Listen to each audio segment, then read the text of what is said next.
June 4th. When do you think the gates were closed on that year? March, April, probably. They close as soon as the ice is off. March, April. Yeah. So Usually you're talking about usually it's closing off them, in April. so you wanna close them 2 months earlier for all the years. Well, That's- when you close the gates to allow the lake to run, to full back up to 3 feet. As soon as it reaches the 3-foot level, the town maintains 3 feet. But you didn't do that in Jimmy Rollins' 14, crew 15. checks it every day. You didn't do that in 14, 15, did you? That stayed low right into, till all the ice was off. I don't remember that. And one. 2011, 2012 also. Well, 2021, So what happens, Public Works will, we get this schedule and it tells us when to open and close the gates and what level to put it at. The reason there's such a variant into how long it takes to fill, is similar to how long it takes to go down, is precipitation. no, right, but I guess my question is, on the deep drawdown in the past, when were the gates closed? When all the ice comes off? October 1st. No. Oh, So I'm sorry. There's two, I'm sorry. there's I'm two, sorry. closing the gates and raising the level, or there's 2 different times. So let's say whether it's a deep drawdown, or a 4-foot drawdown or whatever, it goes down as far as it goes. Sometimes you're not gonna get down your 83 inches because it's gonna be too wet, you're never gonna get below 5 feet or, Okay. Whatever. But the intent is to try to get there. And the water comes down, and let's say it gets to 83 inches. My guys check it every single day, and when it gets to 83 inches, then it's the calculus time. They will watch the weather, and they will say, okay, well, we're gonna be getting, some rain tonight, or some snow tonight. So they'll open it a little bit, and try to keep it at that mark, that 83 mark, until the date on the chart that you guys are to approve, whatever, I think it's December 30th. Now, that date used to be a different time of year. Okay, that's, That's changed over the years. I don't know that it's always been one specific I date think or that date. December Well, it 30 used to be in date's a good date. January. Yeah. And that's what caused the box, is when the water level stayed down well into January. Right.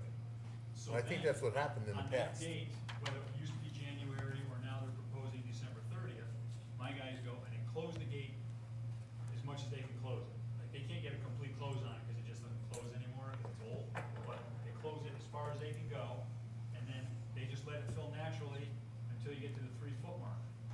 And then we hold it at 3 feet. Then on ice off, then we close it, so as soon as the ice is off, everything melts, the snow comes in and fills it back up for summertime. And then the spillway handles it. And for then the most part. spillway handles it. Now, we try to keep it just going over the spillway, and that's for water quality reasons, so the pollen and all that other stuff can float off the surface and make its way down, blah, blah, blah. But the whole point is, just to clarify, there's 2 cutoffs. The date that we close the gates to go from deep drawdown to the 3-foot mark, Okay, and then we just open and close, try to keep it as close to 3 feet as we can. okay.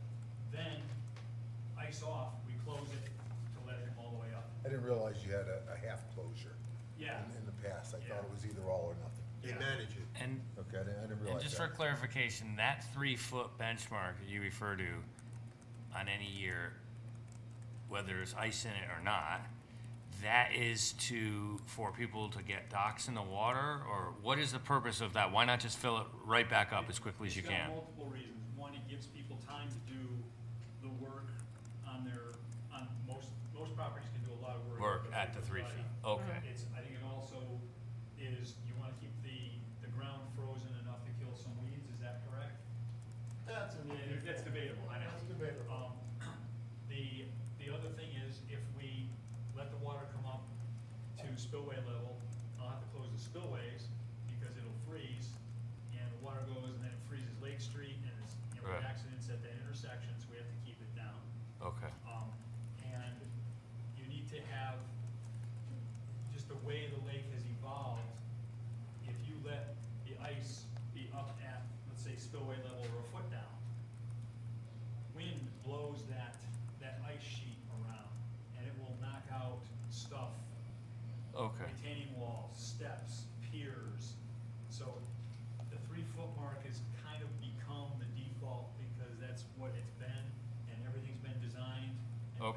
lake understand. to withstand ice at the 3-foot mark. So that's kind of the history behind it. Okay, that makes sense. I think also, as part of the conversation, homeowners who live on the lake and have lived there for a period of time, sort of get to know what to expect with a 3-foot drawdown. Yes. And where the water is going to recede to, and whether or not they have to pull out a dock or leave it in. You know, it's individualized, but you get a sense of knowledge.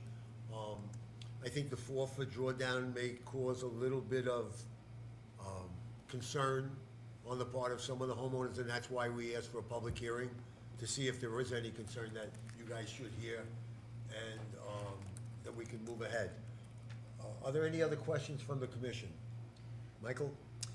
No, Mr. Chair, the only point I'll make is that from a testing standpoint, this is something new. We're not going to know precisely the effects it's going to have. The Water Commission has a pretty good idea that because we're going to expose an additional 12 inches, it's going to allow people to get to the bottom of their walls, and that's their supposition based on their observations. But until we test it, we're not going to necessarily know if it's going to increase the amount of applications that we see, that people are going to plan their activities for that. And if people aren't made aware of the fact that that drawdown is going to happen, because it is a change in the schedule, they might miss it entirely. So making people aware of it is just going to be important to see if it's really going to accomplish the goal. But because considerations are being made to make sure this is just going to be a quick event where people can work on it, I don't necessarily foresee any negative environmental consequences.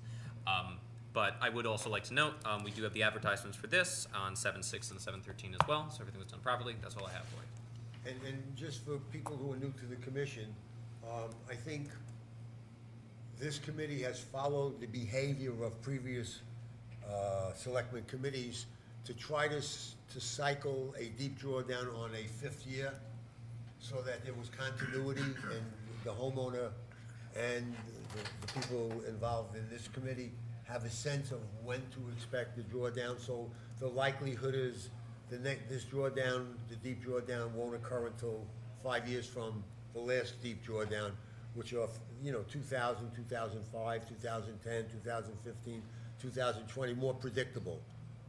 So I think that's happened also. Are there any other comments or questions on the part of the committee? I'll open up any questions or concerns or comments from the audience, if there are any. For the record, please come forward and state your name. Couple of questions. John Cullen, 502 East Wakefield Boulevard. I was just wondering, how is this schedule different from the previous schedule We've added a 48-inch drawdown. versus the regular 36? Yes. Correct. And then the 1 year for 36. Okay.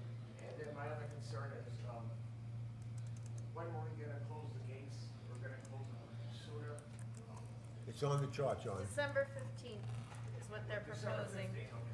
And what was it before January 1st, right? Only on the deep drawdown. Only on the deep drawdown, it was December They could 1st. be drawn down to 3 feet, Yes. normally maintained at 3 feet. And on a deep drawdown, we would close on December 30th. Okay. All right, thank you. Anybody else in the audience with any other questions or concerns or comments? Well, I had a question. Go ahead, ma'am. Depending on precipitation, can the tables change? That's where they, I think, I'll answer the question, that's where the controlling of the gate opening and Oh, closing just it. the gate To, control? Okay. to sort of pay attention to precipitation. And if we get a horrific rain in December, let's say, they can keep the gate open a little bit wider and longer Okay. until they maintain the level that they want. I don't say there's a science behind it, but there's a great deal of there is. attention paid to it, let's put Yeah, it that it's way. a difficult, we don't get it right every time, depending on how much rain you get when the lake is full, an inch of rain when the lake is full, if you get an inch of rain in the summertime, you can come up 3 inches just because, in the bathtub effect, you get all this water from Platte Hill and the top of the, just running down through all the streams. So 1 inch of rainfall can raise the water level in the lake 3 inches.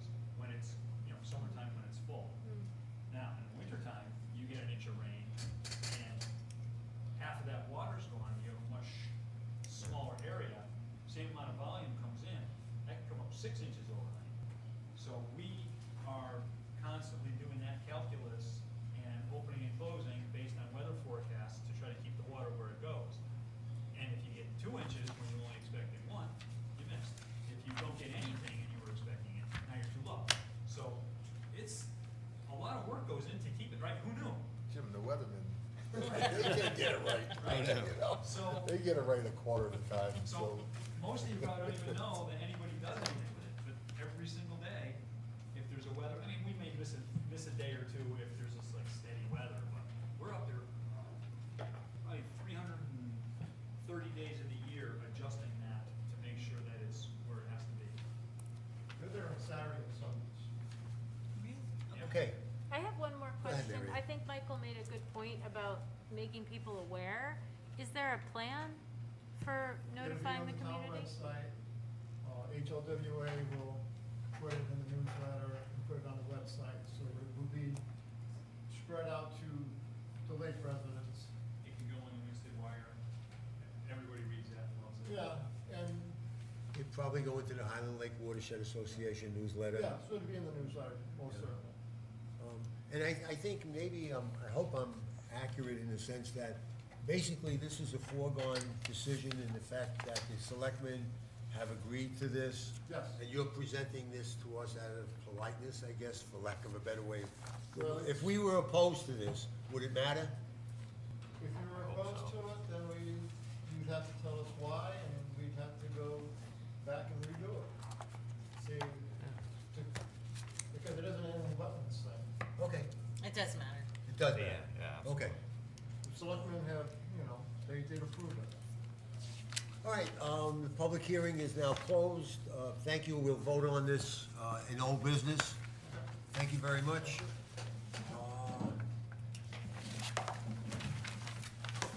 All right, first application under old business, 22-008. The applicant is James McTeague. And at the beginning of the public hearing, the beginning of our meeting, Michael indicated that the engineer has requested a continuance. That is correct. Do we need a motion to that effect, to accept that? No, Okay. continue. So it will be continued to August?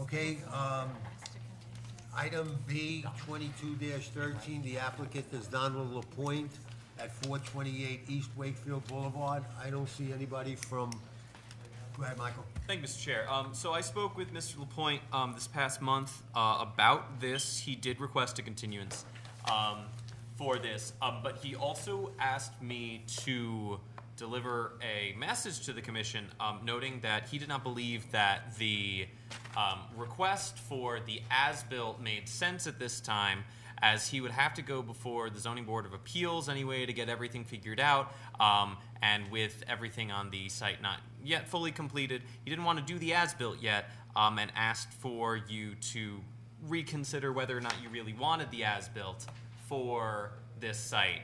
I told him it was likely that you would continue to request the updated site plan. I think if there's any reason for us to change our minds and continue and to consider the applicant's request, please indicate that if you believe there is. I guess we'd need to have a conversation with him and find out. He's not and here, so- Yeah, so thank you for passing the message along, but it's a little tricky not to be able to have a discussion with him. I thought that would be the case. And so my sense is that that request will be denied at this point. And then we're gonna continue this as requested by the applicant until the regular August meeting. Do we have a motion to that effect? Do we need one? No. Yes, Do we? okay. I'd like to make a motion for application 22-13. The applicant is Donald Lapointe at 428 East Wakefield Boulevard to add a deck to shed, use lake for irrigation system. Is there a second to this motion to continue? I'll For us? And the basis of our continuance is the applicant has requested a continuance. All those in favor? I This is, you can abstain this one. Okay, 5, 6 yes, 1 abstention. Application 22-14, the owner applicant is Michael Gonzalez and Desiree Gonzalez. You dispensed with the next two.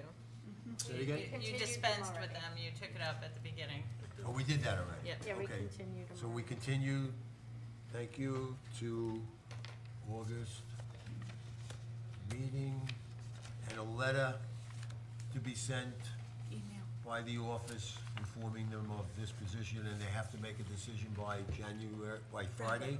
By Friday, July. Okay, letter.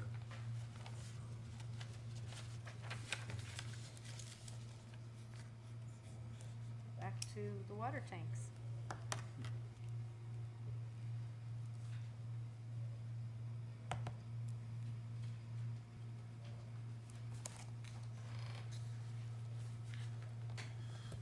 And application 22-15, same owners, 522 East Wakefield Boulevard to install a boat lift, and we're in the same position with that one. Yes.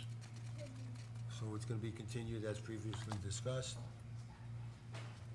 Okay, now we're up to the results of, for a decision regarding the public hearings that we've just concluded. The first one is 22-18, the town of Winchester for the Wetlands Hills project, for the installation of a new 529,000 gallon drinking water storage tank. Is there a motion to approve? Yeah, I'll make a motion to approve, application IWWC 20-18. The, location is Wallen Street and Stowe Road for installation of a 529 gallon drinking water storage tank, water main associated site construction. I believe these projects are already bonded through the bill, There's no whatever. bonding necessary. There's no bonding necessary. Okay, is there a second? Second. Gary? Very second. All those in favor of approving this application? Everybody in 601. favor except for Yep. Got it. Leanne? Yep. All right, the next application is 22-29, and this is the result of a public hearing. The applicant was the town of Winchester. The location is 338 Winchester Road, and the proposal is the installation of a 691 gallon drinking water tank, et cetera. I'll make a motion to approve application IWWC 2219, installation of a 691 gallon drinking water storage at 338 Winchester Road. Is there a second? Is there a second? Gary again? All those any discussion on the motion? All those in favor of approval? 0-1. Everybody but Leanne.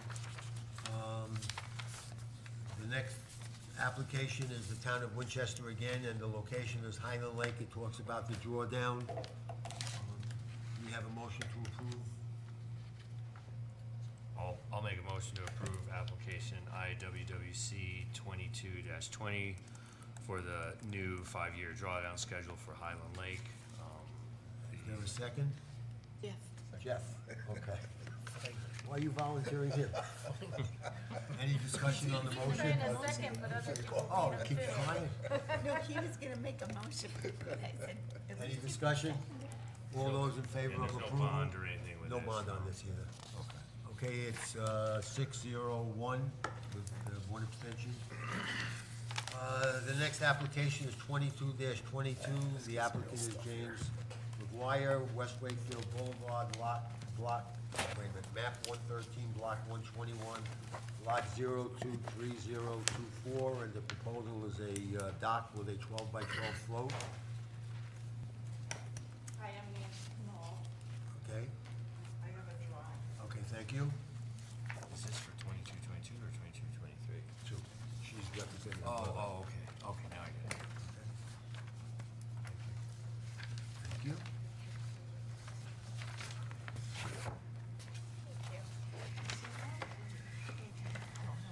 That's okay.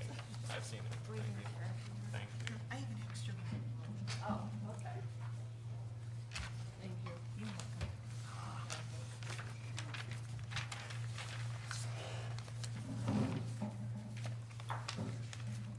And what you see in, the red is my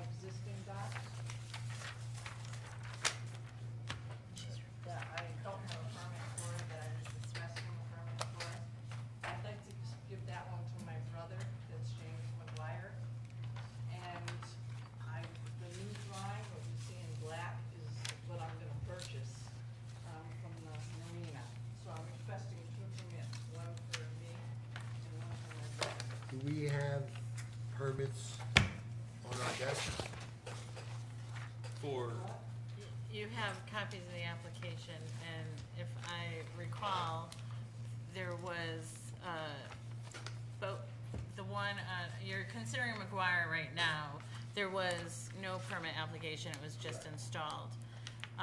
What she's saying, and there was always a dock on her property.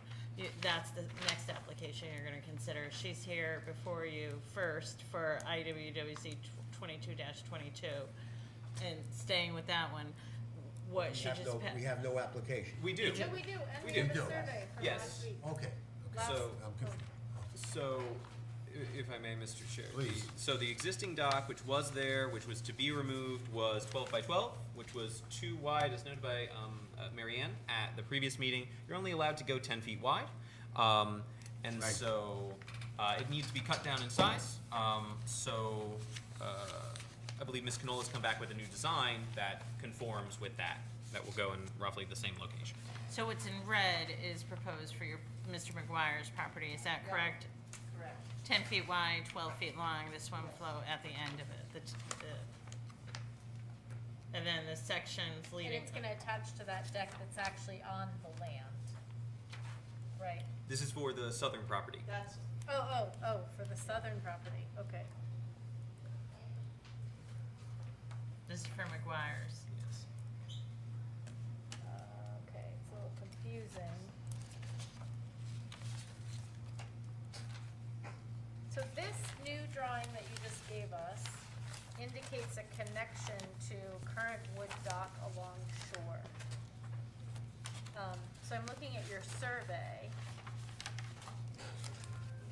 and trying to understand what that, so is that, you don't actually have a dock on shore on this property, but on your survey you have, there was a dock, yeah, was on my brother's, and it was way too big, it was junky, my nephew got it for nothing. So, my brother pulled it out, and they're cutting it up, I'm sure, to get it out of there. So, if I'm, That one's so, gonna so be- where it says current wood dock along shore, that's just going away. Ms. Canola is taking her dock on her property, the one that is to the north. So Right. if you notice, there's now formerly Canola, now formerly McGuire. She's taking the existing dock that she has, which attaches to that existing deck. She's going to take that, and what she wants to do is she wants to take those dimensions, which are shown here as 10 foot wide by 34 foot long. She wants to move that over onto her brother's property. So this dock that she has right now, which is 34 long, 10 foot wide on the float at the end, she wants to take this off of her existing dock and move it over to her brother's property. So she wants to give her brother her existing dock, so the existing conditions know that it's attached to the wood But- deck on the shore. There is no wood deck on the shore. Right, not for whole, this is how it exists currently. Okay, Yes. Yes. all right, so this is just becomes, Yes, I'm sorry. okay, okay. Figured out where that It's was because you're required mentioning from. where it's coming from. Okay. It doesn't matter where it's coming from, just what's going. All right, so I'm crossing that off, okay. Gotcha. So currently, Commissioners, so the ask here now is the dock is coming into compliance with the ordinance, but it is going out further. So to consider, this would involve a 4 foot wide by 10 foot long section, a 4 foot wide by 12 foot long section, and then a 12 foot long, 10 foot wide section. So it's going out further. It's Previously, so- this dock went about 20 feet out in the water. This one will be going out 30 feet, a little over 30 feet in the water, still within the Within the allowed. bounds of the ordinance. But it is important to know that it would be going out further. How is the current, as you say, junky dock, attached? Is there a pier? How does it attach? And how are you attaching this Over dock? there, there's no dock there now, it's pulled out. He's just gonna attach it, just a little bit of land there. So it's 100% floating And dock. it's rested there, and it's tied. On my side, it's to the existing deck. Mr. Knoll, I think the question that Marianne is asking you is, are you going to be using stakes to pound it into the ground? Are you going to be using poles that go into the lake bed and securing it that way? Is the goal I think to... it's poles, and then he ties it also.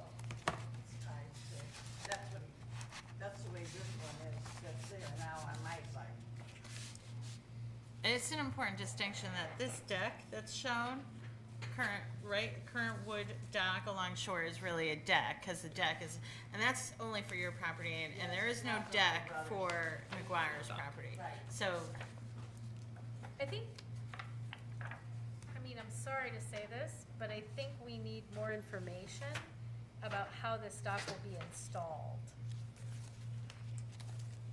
On which one? The- On her dock? Well, she's taking it from her Her old one property. to her brother's? Yeah, and we're not totally clear on how it's gonna be installed on her brother's property. We don't have any methods, means, no clarity on that. Ms. Knoll's current property attaches to an existing deck, which is above land. On this one, however, there's a very minimal piece of land in that area. Ms. Knoll, do you know how it would be attached I yet? think he just put, just a little bit of, how it's washed away there. Yes. It just kind of rests there, you know what I mean? But, There's a little bit of land there, he just puts the runway, right, I guess the question is. Is it like a cantilever, is that it? It's like on the land? It's a floating dock. It's a floating How's dock? he securing the section out in the water? I So guess- it doesn't float away in a big storm, So it for doesn't- example.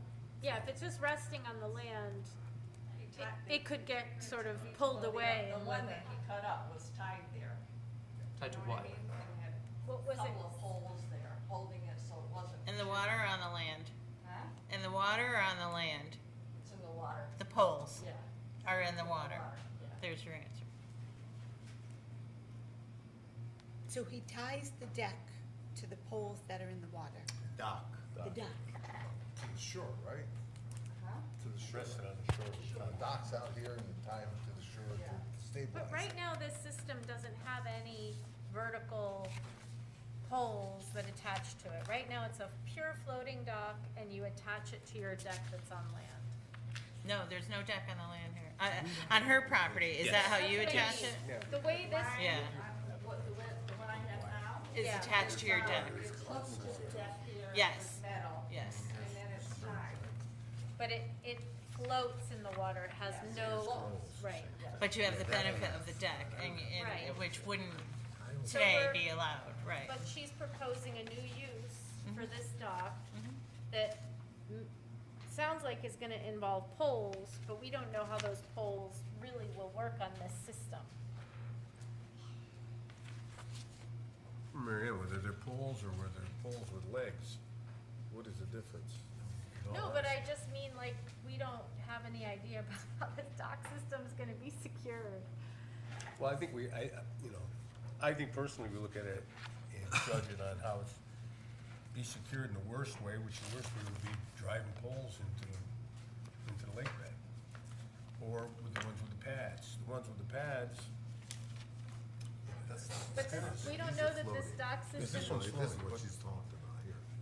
no, When this she's comes talking over, about it here, when she brings it over here. there's gonna be poles here and there's gonna be ropes but off where are like the this. poles gonna attach She's to on concerned the about dock? where this is gonna be attached. Doesn't care, it's sitting on ground. Yeah, that's what I think. I think if Sitting on there's the ground. poles on the dock and two tie lines, really is Are what the they are. existing poles sturdy or do they need to be replaced? You know, so let me just clarify, there's poles on either side of the floating part of the dock. The part that's all the way out in the You water. know what? I don't even know. I just wanna do mine and forget the other one because. I'm so glad you're you said that requesting a rather than me. continuance- Request a continuance on your brother. Yeah, this property's been in my family for 100 years, and it cost me $2,200 for surveyor's maps, and I had to do title searches on 3 pieces of property and everything else. You're a good sister. You're requesting a continuance on New this dock's one, gonna right? cost you Okay. I mean, I'd like this permit for the dock I have on the water, But you're gonna give that to your brother. the new one, the one Let's- I wanna buy. So, That's gonna cost you a ton of money too. Let's just stay with what, Well, the other one was actually one my nephew built. right, so It continue caused this this one. whole problem, so I don't really care what they do. Well, why don't we just, So work let's with make a you then? motion, I'll make a motion we're at a to point now continue. where, to be polite, we have a very incomplete application, okay? We have a choice of denying it because it's incomplete, or we can continue it and request far more detail than your brother or the representative for your brother, you, is providing to this commission. Okay, so continue my brother's then? Would you like us to continue it or end it right here? Continue it. Okay, then I would suggest we're gonna continue it, but somebody from representing your brother, Okay. meet with Pam and Michael, and put in a complete application. Just that more gi- details. That gives us enough information to act on what you're asking for. And Because right now, we're trying to figure it out, and I think you're trying to figure it out, Specific, in all honesty. exact. So what in particular was the concern of the commission here was how is this dock, which is Getting currently faster to the shore. attached to the shore in one way, gonna be attached to the shore in a different place with different conditions? And littoral boundaries like we ask of everybody else. Well outside. I don't know the littoral property. bounds, but, if it goes in the same location, Right, but, so just continue this one. I'll She's make a got plenty motion of to time. continue, Mr. McGuire is 22-22. representative on this. Yeah, I think in terms of littoral, she's got a survey here, so I think as long as It's in the same place, it's fine. in the same place, we're okay. It's just, I just wanna make sure that this dock can be attached in a manner that's safe And stays there, and secure, yeah. And that's why we'll continue that portion. okay? Great. So, So, Andrea made Mayor it. Andrea? Yeah. Make a motion to continue 22-22, applicant James McGuire, West Wakefield Boulevard, map 113, block 121, lot 0230, to proposal dock 12 by 3.5 inches by, with a 12 by 12 float. Let's continue that until next month, okay? Second. Jeff, All second. in favor of continuing? This is old business still, so it's still one abstention, okay? Again, meet with Michael and Pam, or somebody meet with Michael and Pam, and try to address all of the concerns and the confusion that we have, so that next month, we can move ahead with a decision that's meaningful. Okay? All right, thank you. The next one is her dock. Yeah. So let's, All right, the next application is 22-23. The applicant is Nancy and Michael Canole on West Wakefield Boulevard. The proposal is a 22-foot by 4-foot dock with a, I'm gonna say a typo, it's a 10 by 12 swim float, this is, it's 10 wide. or a floating dock, not a swim float, a 10 by 12 floating dock. Okay? For the record, introduce yourself again, please. Nancy Canal, All right? And tell us what you'd like us to approve. I wanna buy a new dock, which is in the black. So that same rendering that she Okay, just now passed, we're she's back to asking this that you page. consider that same rendering. So that's this. Yep. Okay, go ahead. And it attaches to the deck that's there. Which is on land. And the person told me they stationary it with poles going down. Okay? So there's nothing floating on this dock, right? This is all Sorry? just, this is nothing floating on this dock, right? It's just legs that go right into the lake bed Yeah. for every portion of it. And are they steel or wood? What, do you know what kind of material it is? What How much company it is? material it is? No, aluminum, type of is it material? aluminum or with It's, the legs? I think they're aluminum poles, and the top is, plastic, like the. Fiberglass or something like that. So it's a dock system that you're buying from the marina here? The marina, yeah.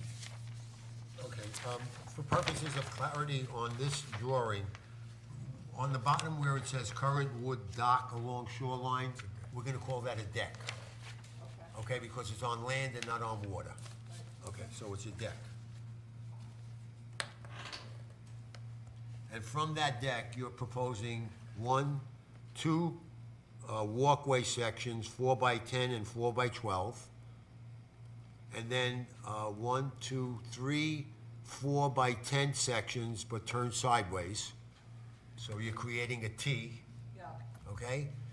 And so you have 12, 24, 30, you have 34 feet of extension into the lake. And that's within our limits, so that's acceptable. Okay? Are there any questions? Now, you say your application also says a floating dock. That's different in language than what you're proposing. Your dock isn't gonna bounce around on barrels. That was the existing dock. So the dock that she's, so last month, when Ms. Knoll came before you all, the sizes of the docks that were here were for the existing docks. The one that was her brother's, that's now being removed and cut off, and the one that she had on her property that she wants to move over to her brother's. That one's floating. You get that? The new dock is no longer afloat, so we can take out the term float there from anything, and just approve it as a standing stationary dock. All right, so let's clear up the proposal language. It's a 22-foot by 4-foot dock with a 10,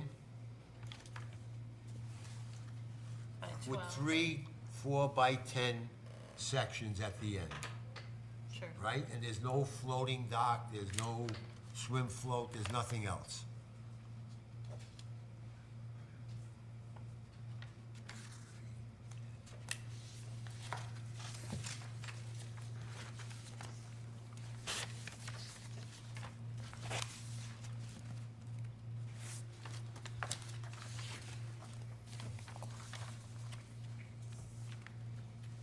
Okay. Are there any concerns or questions on the part of the commission as to what she's asking for? No. My question, how wide is your property? Well, it's here on the survey.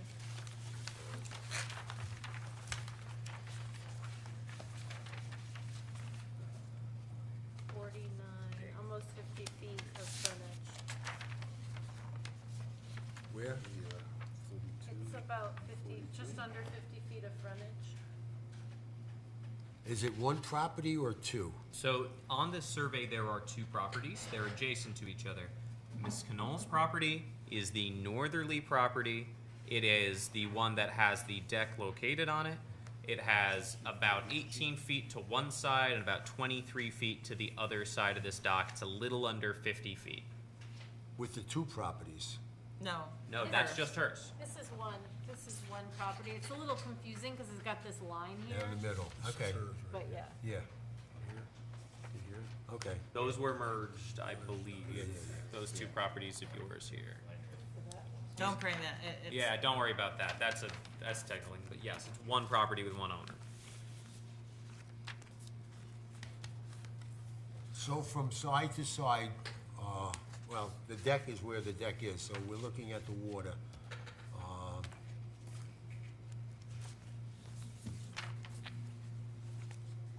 Michael, approximately how far in is the dock gonna be positioned from, with regard to the littoral boundary? Because it's not showing on the survey.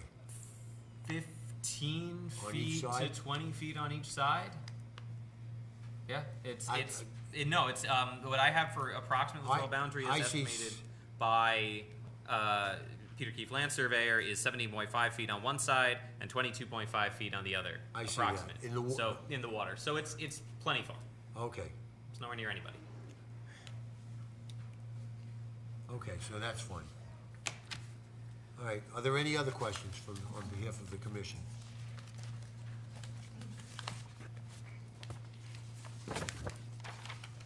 Would we need a bond for this type of work? Before we get to that, do we, we've entertained, it does, we don't need a public hearing at the last meeting. Do we need a bond? Everything is gonna be prefabbed and put in the water on stilts, so I don't see I don't a think need for so. a bond at all. Okay? Do we have a motion for approval? I'll make a motion to approve 22-23 applicant Michael Canola, Nancy Canola, location West Wakefield Boulevard, map 113, block 121, lot 11A, 23-24, to accept the proposal for a dock 22 by 4 feet with a by 12 section. No, they're 10 4 by 10s. They're 4 by 10 section, a 4 by 12 section, Oh, okay, if you want to And get then- together. 3 4 by 10 sections. Yes. Perfect. Okay. As the attached. Okay, is there a second? A second. Gary, any discussion? All those in favor of approval? Russ? It's 601. Okay, thank you very much. Can I just, I know that we continued the other application, but I did not understand that she was proposing the old non-compliant dock be used in her brother's application, and it might behoove someone to tell her that they Ms. Cano- shouldn't come back with a I non-compliant will. dock. I already Okay. noticed it. Yeah. Okay, thanks. I noticed. Okay. Ms. Knoll communicated to me earlier this week that she had already had 2 sections removed from her existing dock to be compliant. Okay. So, but I'll make sure that's clarified when Because she it was comes a back. little confusing Yeah, yeah, to yeah. use the drawing Right. Can't be for 12 both. feet wide. Yeah, yeah.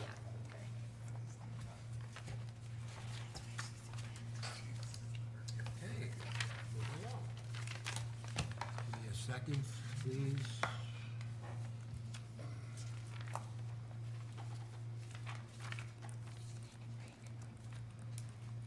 Steve, can you This was take a break? withdrawn, right? This next one? 2224 was Steve, withdrawn. can we take Yes. 5 minutes? Okay, let's take a break for 5 minutes. It's 9:05, 9 o'clock now.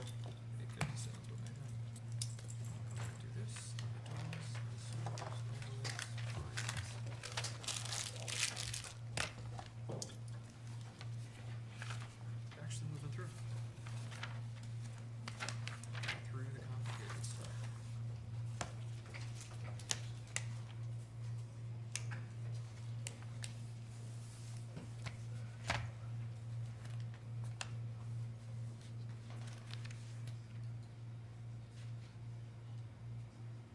How you doing?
I couldn't believe what I was seeing. I was like, I hope this is right in this house. That was weird.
Okay, it's approximately 9:04.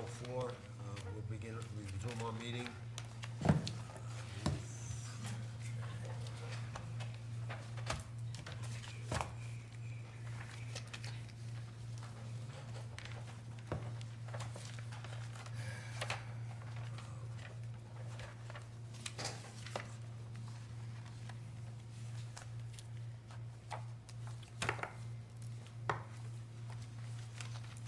Pam, item H, 22-24, the applicant is Becca.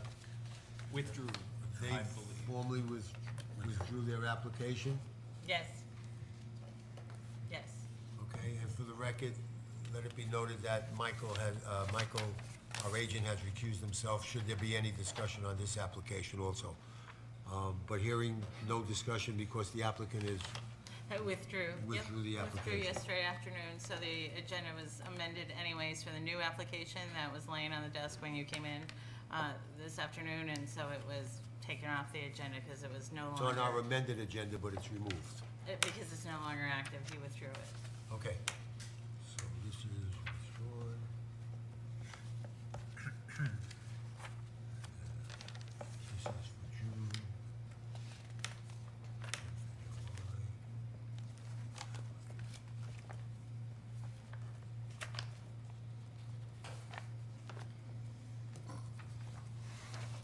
Okay, item K, 22-25, the town of Winchester is the property owner. The applicant is the Little Red Barn Brewery at 32 Lake Street.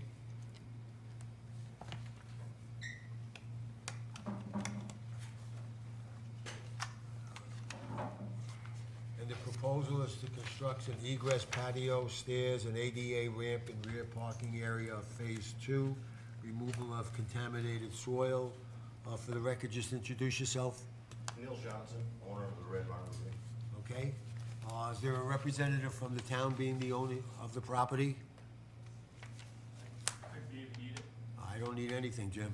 At the last meeting, you were present and you spoke, and the town manager was here. Have you heard from the town manager at all? I haven't. Okay, anybody? I'm happy to take a seat. Okay. Would you rather, Mike? And I apologize, I didn't bring samples again, but. Samples of the beer or the application? You're fine. All right, for the record, Jim Rollins is representing the town. My first question is the removal of the contaminated soil. Still there? The soil is still there. The soil treatment facility has closed. They reached capacity, and I don't know why. So the LEP is searching for another place to take it. So we're waiting on that. Any idea of a time frame at all? Haven't gotten one. Can we move ahead with the rest of the application with that contaminated soil still there? Or can we move ahead with the application pending upon the removal of the soil to enact what has to get done? Because I'm not sure where you want to put what you want to do at this point. The area that where you're working is outside the area where my hay bales are, correct? That is correct. So the answer to your So, question is yes. so it has no impact one way or the other? Okay, all right, you want to present? One was, just originally a modification of a approval from 2019, that we're adding a patio to the site plan that will be used for egress and for, for our customers when we do our expansion.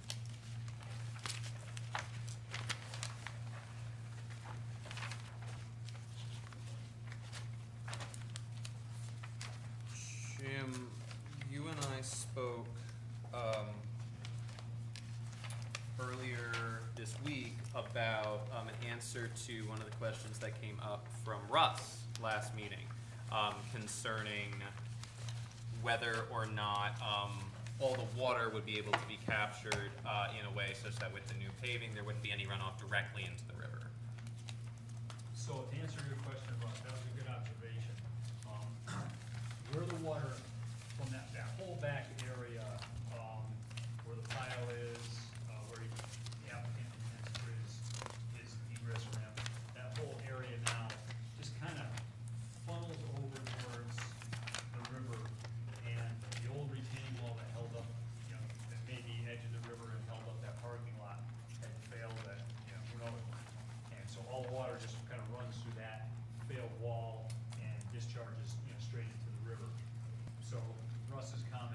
was, can you send that, you know, how can you treat that before, or handle it so it just doesn't keep eroding that bank and sending sediment out into the river? You may not be able to see it, I don't know if it shows on the plan, but where the dumpsters are currently located is shown on the plan. And right underneath those dumpsters is a catch basin that has a pipe that goes, you know, cleanly through that retaining wall and then discharges. And it is downgrade of that whole area, so that area can be graded and paved right into that catch basin with relatively modest amount of effort. So I think that's the place to send it. Which is where it naturally, Which is what do where- you think of the condition of that catch basin? I mean, I couldn't guess see it's the a- basin condition itself because the Covered. dumpster was on top of it. Yeah. I did go over the bank, you know, over the wall down into the river and looked into the outlet pipe. It's an old corrugated metal outlet pipe, which is more or less intact. so there is some, in a sense, some minimal level of defense there, essentially, as far as I putting certainly- water directly into that I don't know whether it's, overflow of Highland Lake that goes right into, yeah, so I don't know whether it's got a sump or not. Right.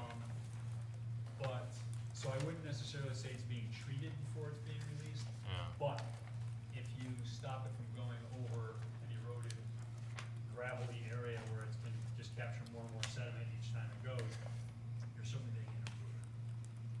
How far does the paving, the paving in that back area, where does that go in relation to your pile of contaminated soil there? Does it So go?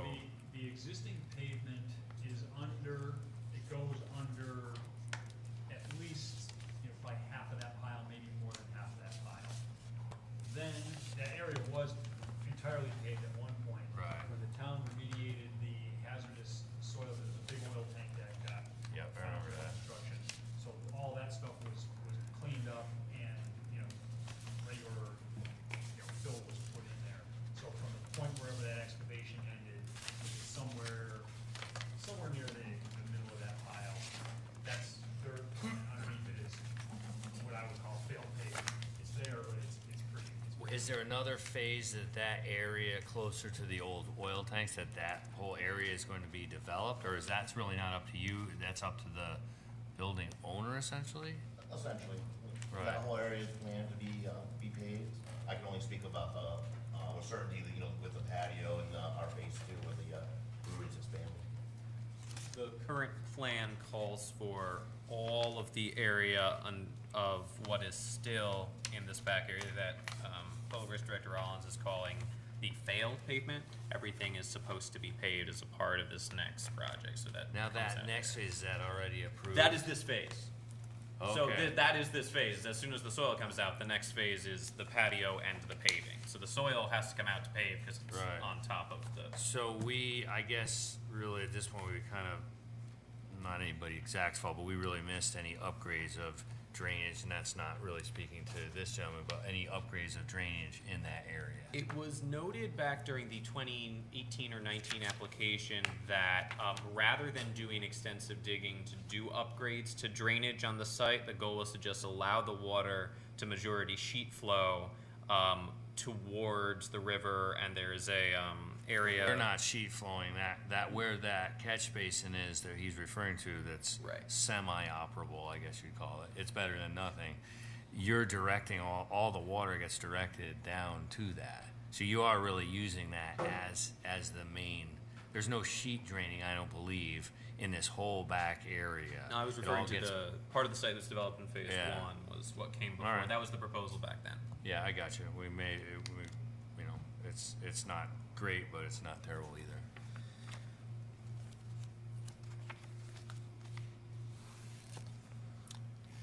Yeah, I don't have any further questions. I mean, I can see about where we are back there. Gary, anything?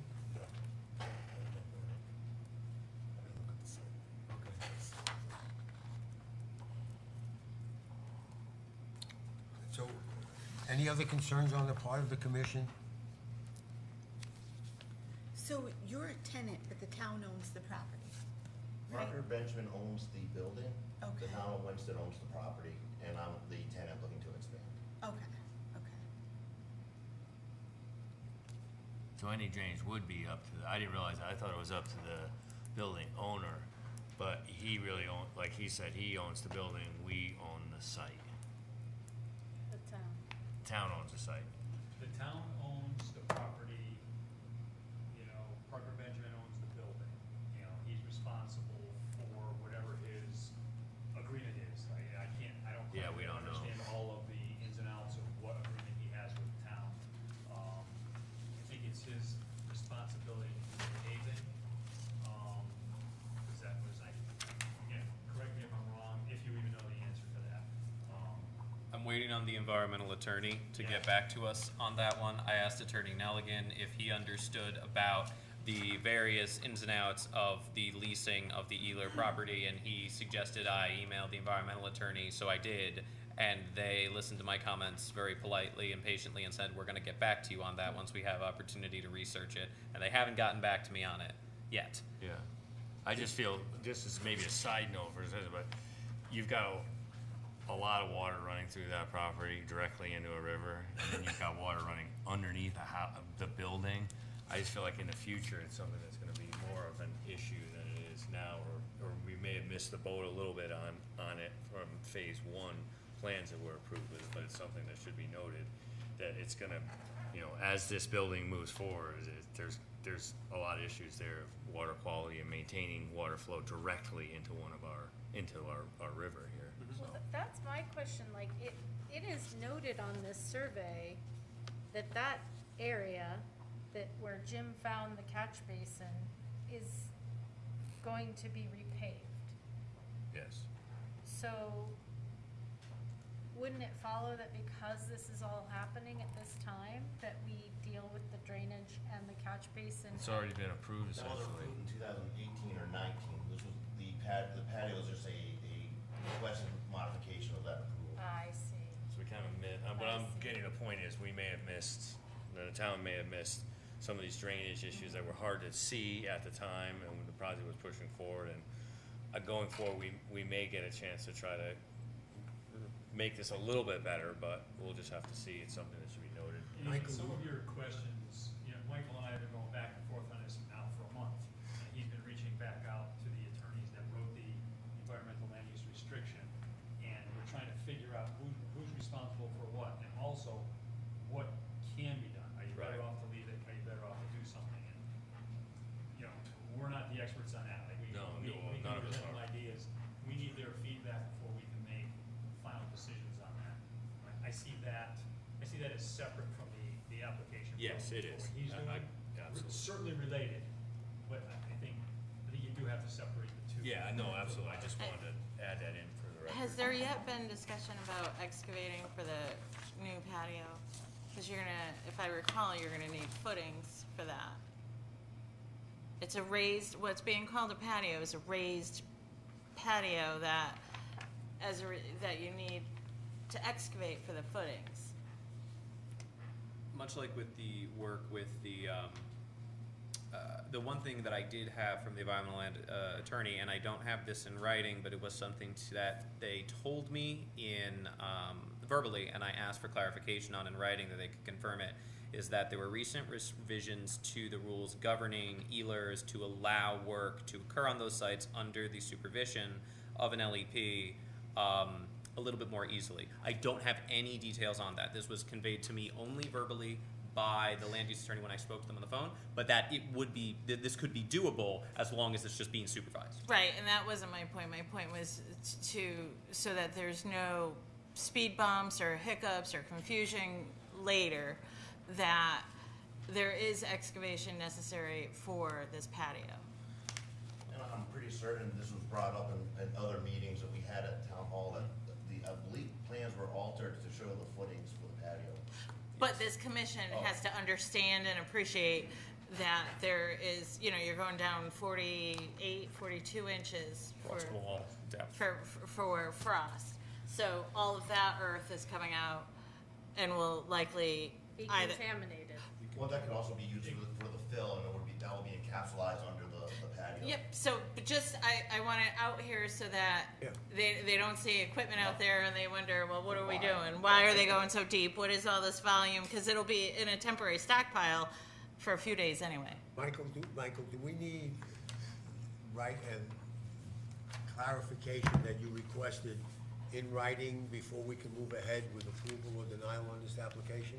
Not necessarily. Now, I'm not an attorney, so I can't give you the legal advice on that insofar as, do we need that? I don't believe so. Would there be anything that they would provide you or us with that would have a negative impact on our decision? I don't believe so. I think everything comes down to the how, the ultimate how of how these things would be done. Not necessarily, the paving can be approved. As to whether or not all soil that would have to be dug out would have to remain on site in order to comply, or it could be hauled away, who the work would have to be done under. It could be a condition of approval that all of that information be provided to the planning office before the digging for the patio gets going, to make sure that we have it all in the file, that yes, this is the procedure, this was advised to us. But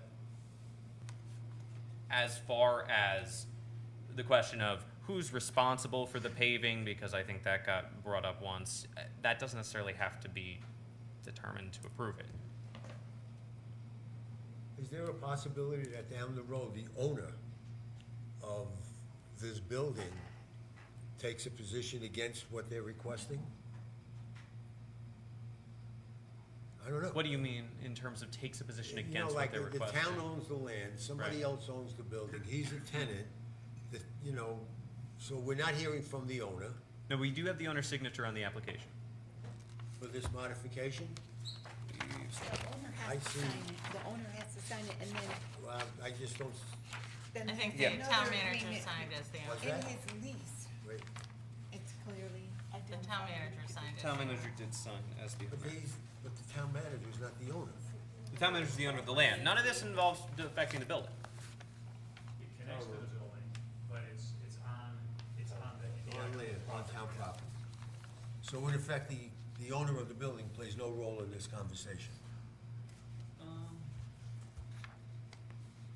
Well, he owns it by way of a lease. You own that, what you're doing by way of a lease. So there's,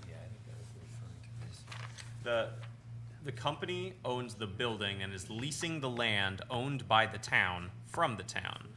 And Mr. Johnson is a tenant of the person who owns the building who is leasing the land from the town, which we still own. As far as the town is responsible for the contaminated dirt that is there, if that is it, correct? If he digs and there's more contaminated dirt, town absorbs that cost? Good question, huh?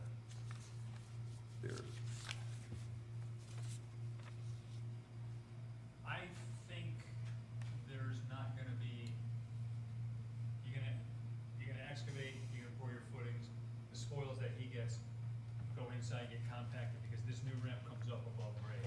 There was even talk, and to Michael's point, he got verbal from somebody that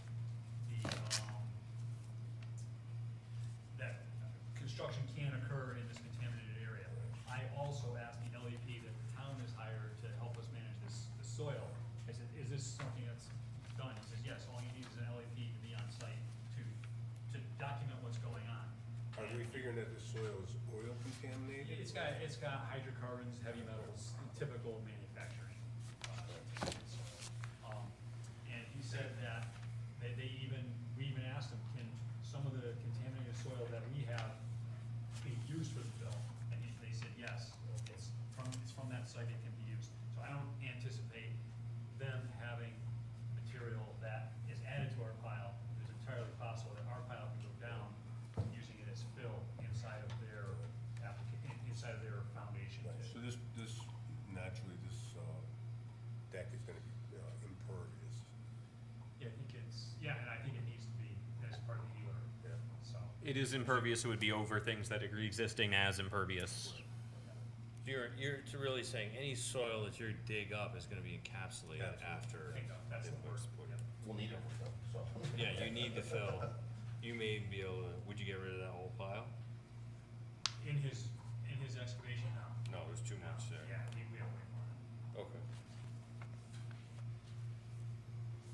So can we ever approve anything with LEP to monitor it? You Can can that be a include con- whatever Yeah. conditions. Can that be a That condition? all conditions, conditions, all excavation to be monitored by an LEP, that can be a condition of approval. I think by other laws, we have to do that, but it's good to have it on the record. Any bonding? I have a question. Why is the dumpster right along the river? I don't have an answer. If you look at the proposed plan, what's intended, There should be a site for them. they're moving it from that location to somewhere else, and I don't know where the other spot is. I mean, I get that there's the concrete pad, but why does everyone always put their garbage right next to Anyway, the intent is to move it away from there, so. Yeah. Though I only came up with the owner of the building. I discussed it with them once, and I believe the note was that because of the fact that you can kind of do a 3-point turn in here, because of the shape of this curve, it makes it easier to empty the dumpster and still have it behind the building, so it's shielded, which is the goal. That's a zoning preference, right? To hide dumpsters is in all cases, and then shielding them with enclosures wherever possible. That's in zoning. Don't have the regs before me, so I can give you all the details, but yeah, that's, I don't know precisely why, but that was on the previous phase of the plan as well. That seemed to be the logic he suggested to me at the time. Jim, I have a question as far as the catch basin. What size is the inside of that catch basin? I couldn't see it because the dumpster was on top of it, so I can't answer your question. I was just wondering if you say there's no sump, I don't know if there is or there's not. or if there isn't, if there was a way to come in, come up 2 foot with a pipe. You know, Okay. and let the sediment fall to the sides of the pipe to be cleaned out, let the water overflow, you know. We've done that with MDC projects. Yeah, that's a possibility. Get a sump in there of some sort. Yeah. Be it brick or be it pipe, Yeah. but just a section Yeah, to fill up. I think it's a great idea. I think we need to get a little more feedback from the Ealer people to know whether they, if it's better to leave it the way it is or disturb the soil again. And so we're constantly weighing that. Right. We don't have that answer yet, so we're constantly weighing, but I don't think it's a bad idea at all. Is there a sense of urgency for a decision tonight on this? Because there seems to be significant questions that we've put out there that some of us may feel uncomfortable about waiting for, not having an answer. Chairman, can I ask a question? Well, since this is a modification of a permit that's already been approved, I don't know what would hold up a decision tonight. Because I still have to go into, zoning and all the other meetings to get the expansion approved. You weren't trying to be argumentative, I'm just curious. No, I appreciate it. I'm saying that we're waiting for literature or response from the environmental attorney. Gary just raised a good point. That catch basin is blind to the naked eye at this point, so we really don't know what's under it. Again, just to. And all I'm asking is, Yeah, I think I have an answer for you. go ahead. I think if you look at what his modification is, it's completely independent of the questions you're answering. Right. Asking. His That's right. modification is for this small section up against the building to be excavated, compacted, poured. That's over there. That's different from the paving, that's different From the bigger picture. the bigger picture. So I think, I think you need to separate those two. And, far be it for me to make your decision. No. Approve the modification for that stuff, knowing that we still have to manage the paving part through the requirements of the Ealer and, And that's all whatever. part of the original application. That's Yeah. part of what was, that problem already exists based on phase, I guess it was phase 1. Pam, how much time do they have to complete that project or lose their application? 3 years. What, According to the minutes from 2018, it was 3 years. It was no, it was, no, because it was there was no stormwater drainage improvements because the urgency was the site being capped. Oh, I thought the question was, how long do they have to complete the work that was No, approved in 2018. he had estimated that the build-out of the buildings was gonna take 3 years. This was But for How it- long is COVID. the permit good for? That's the 20 now. 20 now. So this can go on beyond our. Honestly, beyond 19 our under the existence. governor's executive order. 'cause of Public COVID. Act 21-34 pushed out all approvals from 5 years to 14 years if they were still active when COVID hit. So everything that was good then got a 9-year blanket extension.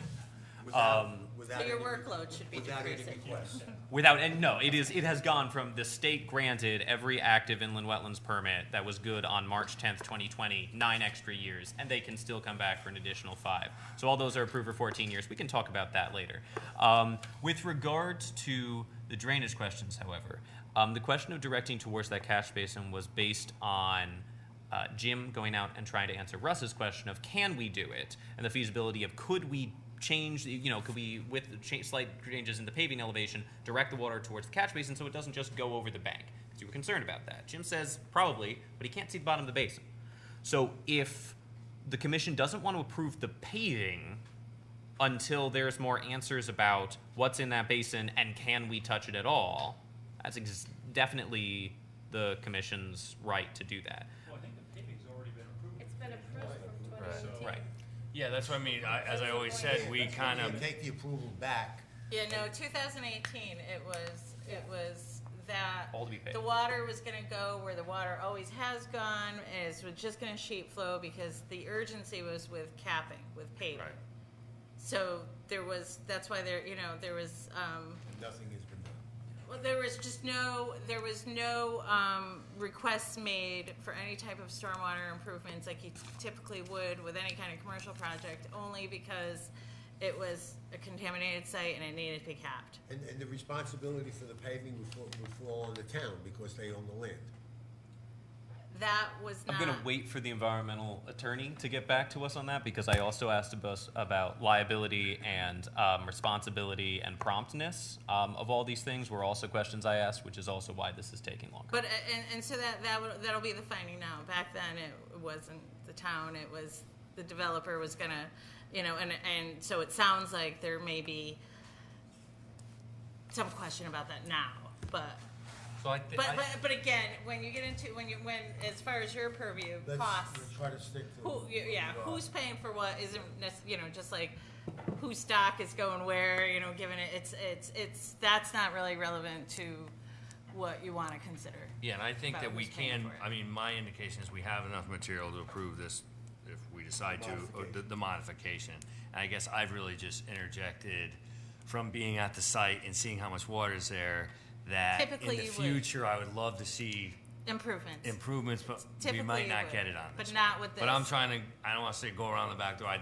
If there's any shred of a chance of doing some improvements in an area because of it's directly going into our river, I would like to try to And I guess move on some that question angle about the catch there. basins, whether or not, is it possible that those two are supposed to be capped over and the water is only supposed to sheet flow over the parking lot into the riprap? Failed retaining wall, whatever you want to call it, it's large stone. There is some type of catch of fines and sediments as it flows over the parking lot. So it might be that, right. Because I don't think there was any discussion of the catch basins back then. It was just that the water was going to sheet flow and be filtered somewhat through the riprap and go. Right. It was, yeah. And my thought is that we may have a little bit of a chance to make some improvements here. It is owned by the town, right? And even though it's been approved, there may be some space here at the very end for that. Doesn't have anything to do with in a sense, with what you're trying to do, and I think we can move ahead too. I'll keep working on it. Whatever the environmental attorney gets to us, I'll bring to Yeah. you and talk about it, and I'll talk to Jim as this process continues to go forward, because it's absolutely valid. But if there are improvements to be made, does the commission need to see them, or are they comfortable with the improvements being undertaken in terms of stormwater? Because The old application is not before us. Right. So whatever changes or improvements that they're suggesting would be in relationship to the old application. What's in front of us now is a modification which has nothing to do with the old application. But in the If- future, if it looks like that there would need to be drainage improvements, or we Then could that make would be a them. modification That would of be the another modification, modification. and they You'd would wanna come back. return. Then we need Okay. another Now it's modification. part of the record. Absolutely. Not with this. Yep, that's all. Okay. But those aren't part of this yet. Okay, are we all done? Are we comfortable? So discuss conditions, if you will. The what? Conditions. I'm There not a big was- fan of conditions. There I was keep one. saying that. All excavation to be monitored by LEP, Yeah. is that the only one? I think that was it. Did you catch any other? That was the only one I thought, because there's not, bonding. Yeah, we have to decide on a bond. And if it's gonna be monitored, then I'd like feedback to our agent.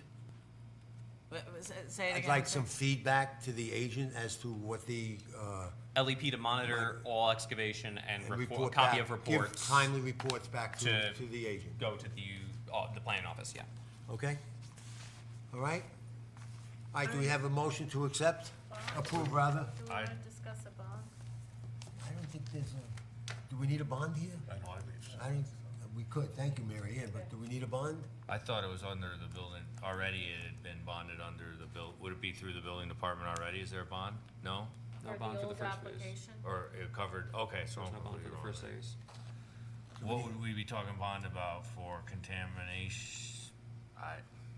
It's just for what they're doing now. The bonding is just limited to what they're doing now, I guess. Yeah, the ENS controls for that are basically gonna be what we did for the pile. You got a paved surface out there, they're gonna have to, saw cut their pavement, or maybe not saw cut it, because it's gonna be redone, but then outside of their work, they'll move the hay bales while they're doing work, and they'll put them back each night. It's, your typical, whatever your standard bond is, $1,000 or whatever, should be a. More than adequate. I would think Okay. it's pretty simple. All right. So, Mary Ann, do you want to make a motion with a bond? I can. Go ahead, Gary, Russ, thank you. I'd like to make a motion to approve application IWWC 2225, construction of egress patio, stairs, ADA ramp, and rear parking area, phase 2, and the removal of contaminated soil for 32 Lake Street, Little Barn Brewery. The owner is the town of Winchester. Conditions 1 through 12 are standard, with the following additional conditions being item 14, all, I can't read what I wrote, excavation to be monitored by LEP and reported back to plan, would that be planning and zoning department? Or who would that? Planning office. Planning office. Item 15 would be a cash and erosion sedimentation bond of $1,000. You're a second? Jeff? All those in favor of approval? Leanne abstains. Correct, Leanne, you abstained? I didn't think I could vote because it's still old business. I mean, I'll vote if I can. Okay, but- right, I'm sorry, still old That's business, fine. thank you, though. No worries. Okay, All right, thank you very much. thank you, gentlemen. Pam, I'm confused as to what's next on the agenda. What? 2226, 348 West Wakefield. Shane and Emily Doss. 22. I gave you. Okay, got it. Yep. All right, the next item on the agenda is 22-26, the applicant is Shane and Emily Dorr at 348 West Wakefield Boulevard. The proposal is a 10 by 30 foot dock, a 10 by 10 boat lift, a 6 by 6 jet ski lift, an 8 foot wide trampoline, and 1 buoy. My understanding is that the dock was previously approved. The 6 by 6 jet ski lift is previously approved. And what you're asking for now is really a 10 by 10 boat lift and an 8 foot wide trampoline and 1 buoy. Correct? The boat lift was approved with the dock and the jet ski floating platform back in 2007. So tell me what you're asking for. A mooring. And the A mooring buoy. A mooring buoy and? Trampoline.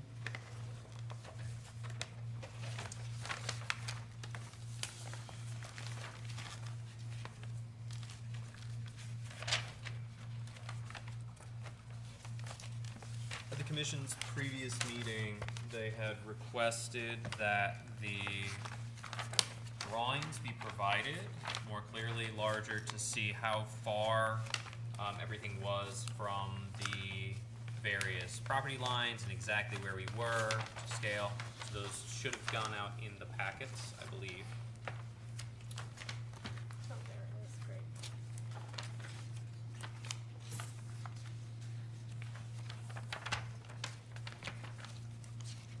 Applicants well within their littoral boundaries.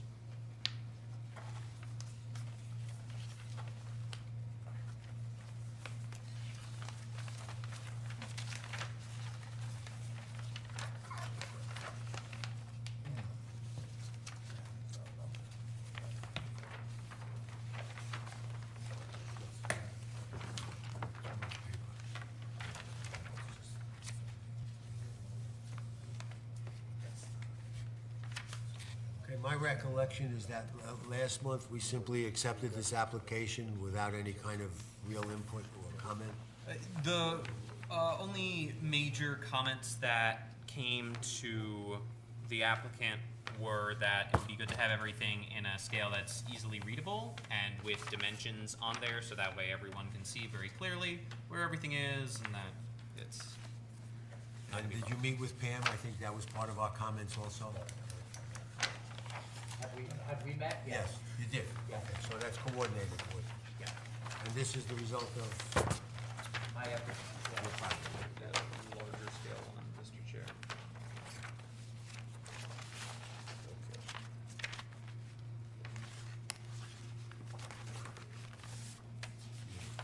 they want, well, some of it has been approved already.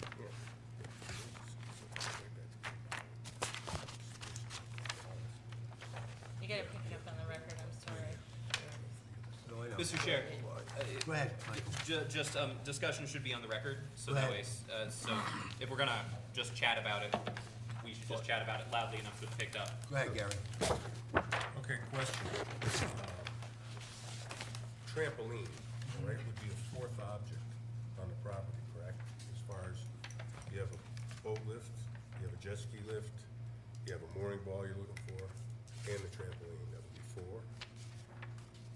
What do we approve, what do we allow? There's no limit. There's a limit to the It- number of vessels. Yeah, and the other limit is the, that all of the structures should not exceed 50% of the width of the shore frontage. So that's the only limitations in place. This property has about 100 feet, linear feet of shorefront, giving them 50 feet of objects, which they're under, and within the littoral boundaries. And you've never counted the buoy, like you haven't measured the buoy as like 1 or 2 feet, 1 foot. Even so, I think it's 5, 25, 33, 34. It's still under. So what we're considering tonight is the buoy and the trampoline? Yes, And a relocation the of jet the ski boat yeah. lift. The jet ski lift was attached to the wall previously. Yeah, it was, So and now that was it's included in the attached to the package. dock. Yeah. It was in a bad location. It created Yeah. an enclosure that the You commission doesn't like typically doing that wouldn't now. allow, right. So it's in a better place than it was before. All right, the dock is under the 320 square feet, so that's okay.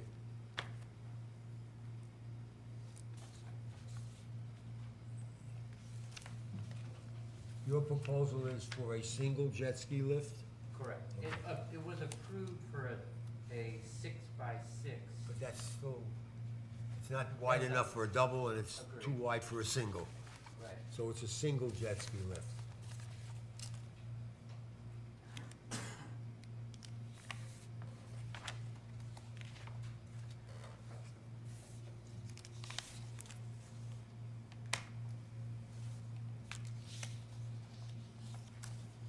What's the purpose of the buoy? I think 2 reasons. One is we want what we are entitled to. And if we do want to put a canoe or a kayak or something, we can put it on the, to be very clear, our understanding is we're entitled to 4 objects, right? A dock, a lift, a jet ski platform, and a mooring. Pam just said no. that there's no number attached to. No, you're not, there's no restriction. No restriction. He's, from what I understand, he was coming before you to get everything. Right. He doesn't even have a jet ski yet, but down the road, We did buy one. okay, there you go. But there is a limit to how many vessels you can have. Three, You can, correct. And we're not looking to load this up. What's important for us is that we are given what we are entitled to, and that, so that those are in our name. You know, the other thing is it's all evenly spaced. The dock's right in the middle of the property. The trampoline's way away from the littoral border. There's plenty of room there. Yeah. I mean, You know, my it's- only it's concern with the buoy, evenly spaced and. my only concern with the positioning of the buoy is that you don't create what we consider a swimming area, Right. an isolated area where we sort of frown upon, you're not allowed. You can't create a swimming area.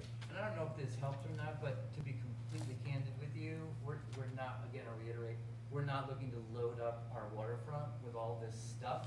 We're looking to have approval for this. So you will never see a kayak alongside of a trampoline. You will never see a boat, a kayak, a jet ski, a trampoline, all of that stuff loading up the front of our waterfront. We want to be the rightful owners and approved for those. I think everything meets the regulations. Yeah, no, I'm just, we're just talking Sure. about it, that's, Any other concerns that have to be addressed?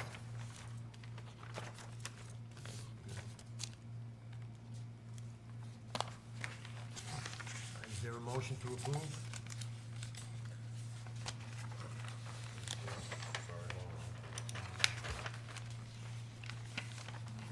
Jeff, you wanna make the motion? Yeah, I don't have the Go right ahead. paperwork. Sure, I make a motion to approve IWWC 2226 for Emily and Shane Daw at 348 West Wakefield Boulevard for a 10x30 dock, 10x10 boat lift, 6x6 jet ski lift, 8-foot wide trampoline, and 1 mooring buoy. I'll second that. There a second? Yes. Just a technicality, Pam, if everything or most of the things have already been approved, is it necessary to reapprove them now? Relocation. Just Yeah. the relocation? Yeah, Okay. just, Okay, I sense there's no bond necessary. Okay, excavation. all those in favor of approval? No excavation, so. Marion, Marianne? are you voting for it? Your vote? Okay, thank you. Leanne abstained. Thank you. Thank you. Thank you. Thank you. Enjoy all that stuff. Hi, Leanne, we're up to you, new business. You ready? I'm ready. Thanks for your patience. All right, the next application under new business, or the first application, is 22-27. James Silver and Magdalena Silva, how do you say it? Magdalena. There's no L in there, in the spelling on the application. We're Oh, no. gonna get that right next time. Magdalena, okay.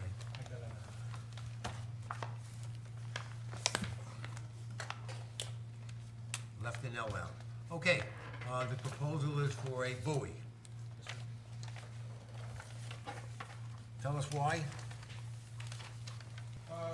Actually, mostly for my safety, just to be able to put my kayak on it rather than carrying it off the rack and down into the water. So, if I may, Mr. Chair, so Sure. in my comments that I wrote to the commission, I noted that I began working with Mr. Silver about getting this buoy in, and during my inspection of the property to get pictures, I noticed that there was a lot more work that had been done on the property than was captured in his 2008 survey, which we were using and was provided to you. So I did some digging. And it appears that between 2014 and 2015, there was the construction of not just the retaining wall that was approved in 2007, but also an additional wall by the street line and some stairs that weren't on the actual permit. And I have gone back and dug through all the records to see if this was ever approved, and I can't find anything about an additional approval after 2007 to modify that site plan. So there is this retaining wall on the property that was approved, But there's also some additional stuff that wasn't, and I took pictures of it all for you all. I also contacted the engineer who did the original site plan, who was of the recollection that we absolutely got approvals, but he can't find them either. But he did send me the actual as-built of the walls, as well as the wall design for everything that's already there. Right now, for what would need to be permitted is not just the buoy that Mr. Silver actually wants, but as I've been unable to find anything that it was approved, would be the wall and stairs along the shoreline, as well as the movement of the dock over to what its actual condition is. And I have these documents. These are what was sent to me by the engineer as the as-built survey, as well as the actual wall design, and I'd like to just pass them out to everyone. I told Mr. Silver I would get him one, wanted to keep one in the file. I didn't have them yet. So this is just, I'm just gonna give everyone, sorry, one of these. This has become half an enforcement action that we're trying to get right already, and half an application, as things just come out in the process of this. This is what I received. This is what I received from the engineer as to what the field conditions are, and they seem to match the pictures I took, as well as wall design. But as far as I can tell, that wall wasn't, the top wall wasn't approved, and the relocation of the dock, actually improving its location with regards to the littoral boundaries, wasn't approved. And so, I thought the movement was approved down the road. the movement was approved from an even older location to the location where you have it on your survey, but then it got moved again. We don't have that movement, but it's on this more recent document. I purchased the property a year ago. Right. So, unfortunately, this is what sometimes happens when we try to. The previous owner owned the lot next door, you've seen him many times. Okay. Try to get things right. Pam and I spoke about this one, and the thought here was that the applicant could add to the ask all of the work pertaining to the walls that was not permitted, and then the commission could consider everything and try to get it right now, because that's what we would consider if I had found this out a month ago, sent him a letter, and he came in. This would be what we were asking for. So what you're suggesting is that the application language for the proposal be expanded to include everything that's there but wasn't previously approved. Exactly. Can you articulate one by one so we know what we're gonna look at? For your information, the procedure typically is with a new application, the applicant comes before us, we talk about it, and we will accept your application, not take action on it. And then you may or may not be left with a task where, if we're completely satisfied by this first conversation, next month, expect approval because you've given us everything we need. In this case, there are things that should be on the application that Michael has discovered as a result of your application, and now we're going to ask you to expand what you're asking for, which you have already, but it hasn't been formalized, so that when you sell the property, the next owner doesn't get into the same stuff you're in. No, seriously, so that's what we're trying to do. So just bear with us until we know exactly what Michael is referring to. People will visit your site and look at what's there. We will look at your request for the buoy, because everything else is there. And should there be any questions now, hopefully they'll come out to you and you can respond to now or in the future. And next month, we will act on your application, all things being equal. Michael, go ahead. So, in 2007, the actual lake wall was approved, but everything that wasn't approved were the stairs, what I'm going to call street side upper retaining wall,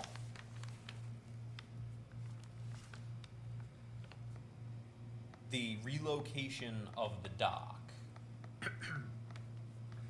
There are two docks on this as-built. There's a line, as you can see, between these two properties. There's the as-built retaining wall, and then there's the adjacent property owned at 538 by Mr. Dawson. Okay. That's a different property. Gotcha, thanks.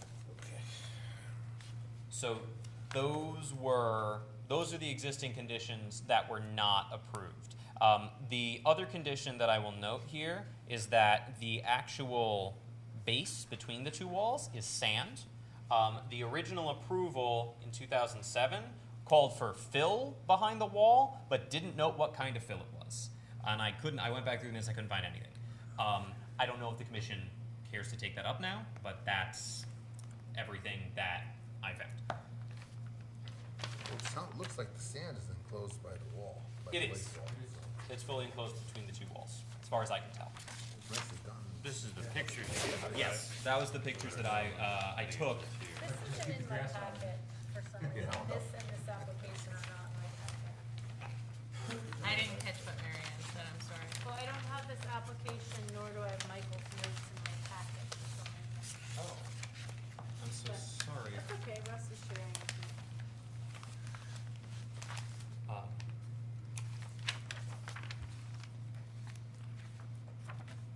So those three items, the upper wall, the stairs, and the dock relocation, alongside the buoy. There are a couple of moorings noted on the as-built I was able to find, but are either of those out there right now? So there, well, there's a buoy, the buoy that's on, well, I guess the northern side, behind where the boat is, which is that, the white one that's there, which was placed at that closed, and then Woody tied up a canoe to it, or a kayak to it. So I'm guessing it's his, but it's actually on my littoral boundary. The other one is, a red buoy that's there marking a pile of rocks that was just there. You mean the red buoy that's in the middle of the cove? No, so I'm tucked in all the way against the Right. the backside, and it actually doesn't go past the cutoff that goes along my property and then comes out to where, the Stemler's property is. There's, basically probably 5 feet from the shore there's a pile of rocks that they have marked with a red buoy. I don't know if that was ever something that I had done, it wasn't attached to my property. That's a state thing. I'm gonna talk to the state about That could be for safety. Yeah, because It's that could be a definitely marker not buoy. You know, red marker. no one's attaching a vessel to it. No, it just, if there exists one, they'll note it, and otherwise, we'll get it right there, but that's not a mooring. Is it a monument? My ask was to put the buoy No, in that general yeah, area, marker, just on the other side navigation of the marker.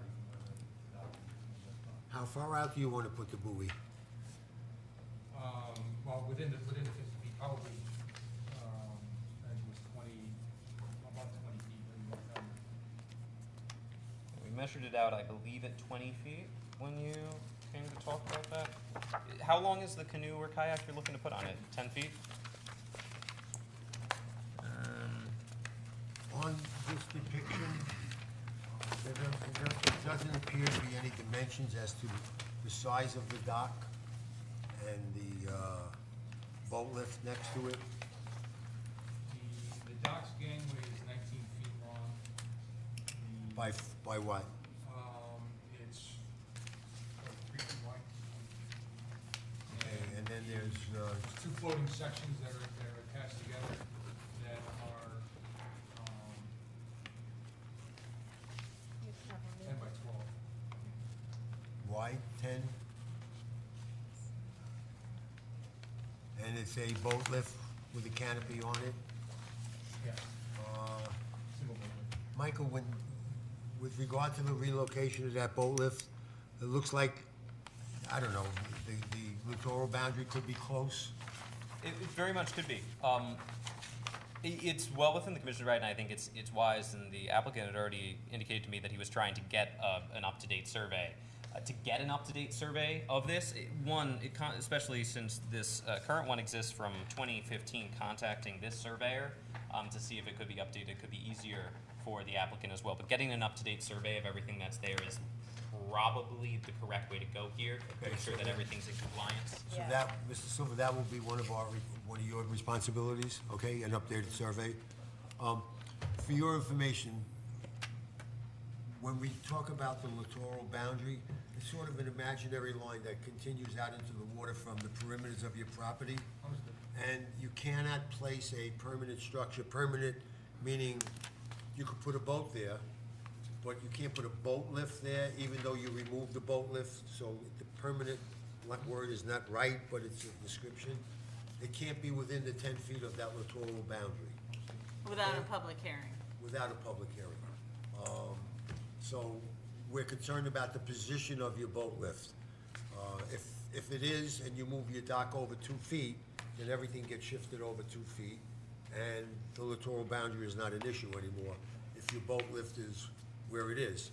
If you put the boat lift on the other side, on the interior of your property, which I'm not suggesting, then it's a moot point. So that's where we're going, okay? So a new survey will place that boat lift where it should be in terms of the littoral boundary for us. Okay, thank you. So wait, so just to be clear, we're asking We're asking for another- an up-to-date survey. But essentially, that will essentially be an as-built. Part of that survey is an as-built, essentially? Well, yeah, I mean, But to it'll know have where everything is. dimensions, which this doesn't have on it. Okay, yeah. Well, yeah, it just doesn't have the dimension from a pro boundary to that camp. Right. This is exactly how it sits today. I've not done any modifications to it. when we did this. Well, again, as Michael indicated, had you not put in for a buoy, we wouldn't have this discussion now, so, you know, Mr. Dawson. Sorry. The other thing, Commission, is that, so this is a retaining wall within the immediate area of the lake. The engineer who designed the wall gave me these specifications of how the wall was built. I really don't, from a professional standpoint, I've never had a situation like this where an engineer hands me documents and says, no, I did it right, and I can't find any record of it. But this is presumably how this wall looks. Do we want to send this for independent engineering review? Do we want the applicant to contact that engineer and have him come to talk about this design? I'm not sure what is required. Talking about the lake wall or the retaining wall? Well, they're both shown on Well, the. this is a licensed engineer who certifies that this is the work that he did. Yes, I don't know that we need an independent. I don't know either.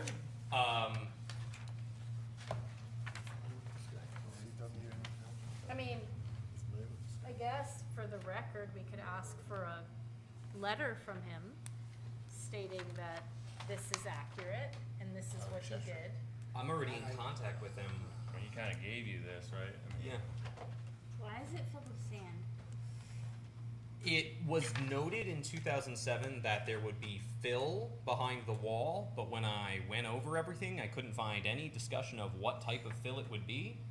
I assume it was just used as sandy fill, and no one said no, so they just went ahead and did it. But that sand is probably just a top coating. I have no idea what's under Right, it. I mean, they didn't fill that whole thing, I don't wanna say I guarantee, but it's doubtful they filled that whole thing with sand, right? Normally they would've put a. Nice sand is fill- expensive.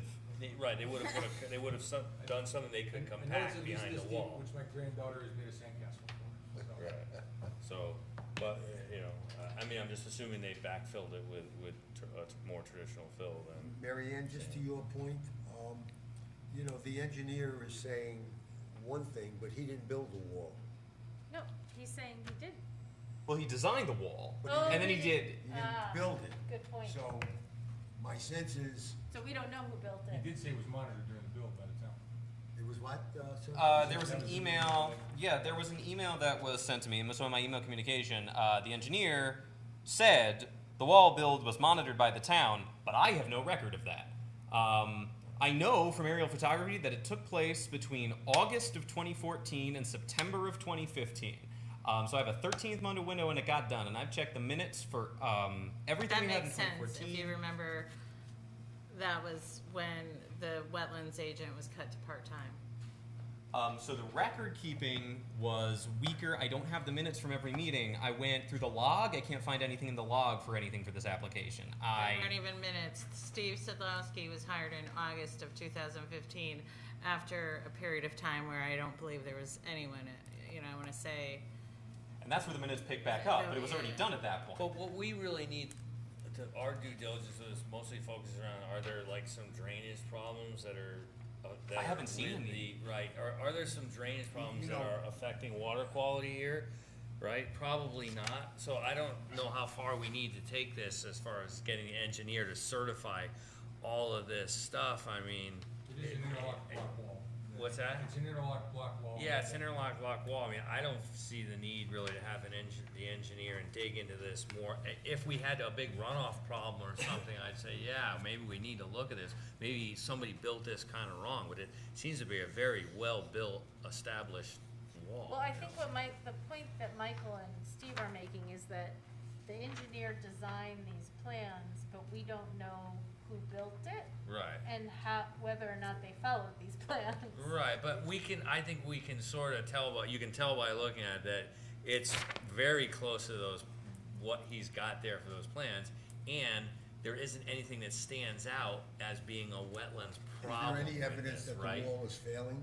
Right. I didn't see anything. Granted, I haven't really jumped up and down on So it and this- checked, this- but no, I haven't noticed anything in the environment that would make me think so. We haven't visited the site yet, it just came in now. Yeah. So we'll be able to have more information for next month. It seems like it's really functional.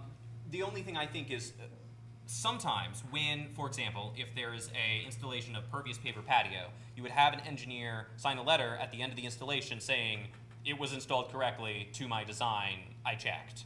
And that's what we get from when we ask people to certify that.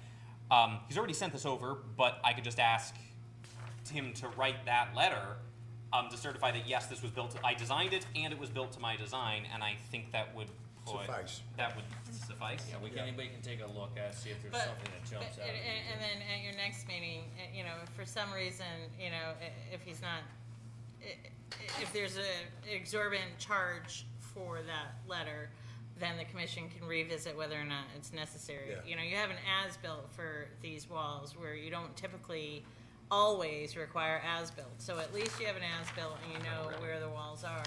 The only thing that, as you're accepting the application tonight, because there's some question that it may be in the littoral boundaries, and it sounds like the discussion is leaning towards the applicant getting an updated survey, and you want to be on record, starting tonight, we're gonna do this, that if it should be in the littoral boundaries, even with these dock and mooring applications, you also wanna make a decision on public hearings. So you wanna talk about whether or not, I don't even know what he's asking for, what the actual ask is here, but whether or not it's For a. a buoy. Well, So you're not likely to find it to be a significant activity, and you just want that part of your motion to accept, that, you're. Okay. I think I see what's going on. Yeah. All right. So that if he comes in with a survey and it shows that it's not in the littoral boundaries, there's just no question that there is no public hearing. All right, so I'd like to make a motion to accept application IWWC 22-27 for the placement of a mooring buoy, and I'm trying to think of the wording of this, and to submit information to clarify the as-built retaining walls. Does that suffice? Well, we're asking for a survey too, right? Yeah. Right, but the permit is for the buoy and then the previously unpermitted retaining wall And and 4 adjustment of sets the of dock steps. location. And 4 sets And of 4 sets steps. of All right, steps. sorry. And we've articulated over that. Yes. And you're finding it's not significant. It's not significant. And it is not a significant activity, so we do not need a public hearing for this. Good. Is there a second? Sorry. A second. Jeff? All those in favor of accepting? Okay, it's unanimous? 7. One? 7. Oh, 7, oh, yeah. Thank May you. I just ask to have this application in my packet next time, because somehow I didn't get it. I don't know what happened, but yeah, we'll make sure. Thank you. Okay, thank you. Updated survey is my only piece. Yeah. Yeah. And I'll so long contact the as it- engineer, because I'm and already, It's gotta show the detail of the positioning of the apparatus or whatever is in the water with regard to the littoral boundary. okay. And it should show you how wide your property is, your setback, yeah. Check, we Okay. have, Good. Okay, thank you. 90. Have a good night. All right, the next application is 22-28, George Maklowitz and Diana Maklowitz. The applicant is the same, 332 East Wakefield Boulevard. And the applicant is requesting the approval of a gabion wall with fieldstone retaining wall, and a set of 6 steps to the wall, and an impervious patio. Let's give us a minute till we find your application. I have. Okay, for the record, introduce yourself, please. Yes, my name is George Makowitz, 332 East Wakefield Boulevard. I am asking for a modification to the engineered plan that was approved this year.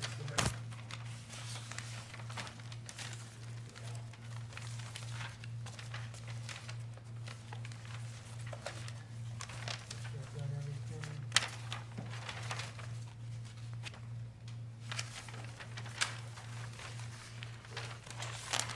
Right, so this engineered plan was initially approved, back in July of 2019, which was for the rebuild of an existing structure on the property. We did not actually start to, with the project until the following July. Basically, the initial, I got the engineered plans from Laurel Engineering, by Mike Sherman, professional engineer. And I tried to, because this is my second modification, I tried to make it easy for the board to understand kind of the whole project. So I color coded it, so everything that's in pink is the initial plan that was approved by both zoning and wetlands, which was for the rebuild of the house on pretty much the existing foundation, which included the garage and pervious paver, driveway, and walkway. Also included the requirement for the pink area in the corner of the property, which is for a water garden. And in the initial application, because the property slopes down, I had approval for a gabion wall, and for the board that was part of the initial approval, a gabion wall is, for all intents and purposes, a wire basket where you throw a bunch of rocks in. So that was the initial approval. With the deep drawdown, which took place in the 2020, I came before the board with a new engineered set of plans, which included which is now the orange color, which was the rebuild of a fieldstone and a block wall. It was a combination. The block wall was almost falling in the water. The original fieldstone wall was in disrepair, and a lot of rocks were falling. And it had a wooden dock on the property at the time, which was actually made out of 2 railroad ties, which literally I could probably jump off the end and bounce. That's, there's no structure to it, and there was a pier out there. So with the engineering firm, we developed a plan for a engineered fieldstone wall to take place on the front of the property, and we did extend the dock by 3.5 feet because now we had full steel I-beams going out over that pier, and the dock includes a aluminum. Basically it's the same kind of aluminum dock with the legs, but I didn't need the legs. It was built up over the steel I-beams. All of that work was completed in the time frame between October, November of right after the application was approved, into the next year. And then, of course, because of COVID and plans, I wasn't able to complete the aluminum dock until 8 months later because the material didn't come in. But all of that work that is in the orange is complete. So what I'm asking for now is that the gabion wall, basically same size, the same length, basically changing that to a fieldstone structure as opposed to gabion. In the process of this whole building thing, which has been going over a 2-year period, we ended up putting very nice New England fieldstone on the base of our building. And, of course, the new lake wall is fieldstone, and the gabion all of a sudden doesn't really seem to really match. And also with the character of the lake, I don't know if there's anybody who has a wire basket with a bunch of rocks in it around the lake, so we thought we'd change that. But the other thing is we're asking for is, in our hindsight or short-sightedness, we realized that instead of walking around the end of the wall every time we want to get down to our backyard, we'd like to add a pair of, this inverted stair. It's a 6-foot stair. I've included the specifications, what we're looking to do, and I've actually run that by an engineer. We plan on doing the exact same drainage behind the wall as was with the gabion, which would be a 4-inch pipe that would lead to the rain garden. And we're also, I gave a little picture here of the stair design. We're going to use a little blue stone on it to make it very natural and look like it's been there for 50 years. And I also included the perimeter. I'm sorry, I'm not even to that point here. So basically, it's just replacing the structure that was a gabion wall with a fieldstone wall. And basically, it doesn't change. I have a letter that I think you guys should have a copy of that was sent to Michael and stamped with my engineer that basically says that the replacement wall, fieldstone wall, will not adversely affect the drainage pattern on the site. So basically, what he's certified is that we're basically going to be doing the same drainage path behind it. We're just basically changing out the type of wall on the property, hopefully making it, more lake-worthy. And, that's been signed by him and stamped. I also have included in my plans that an A2 survey by John DeCaro, which was done after the wall rebuild and the dock.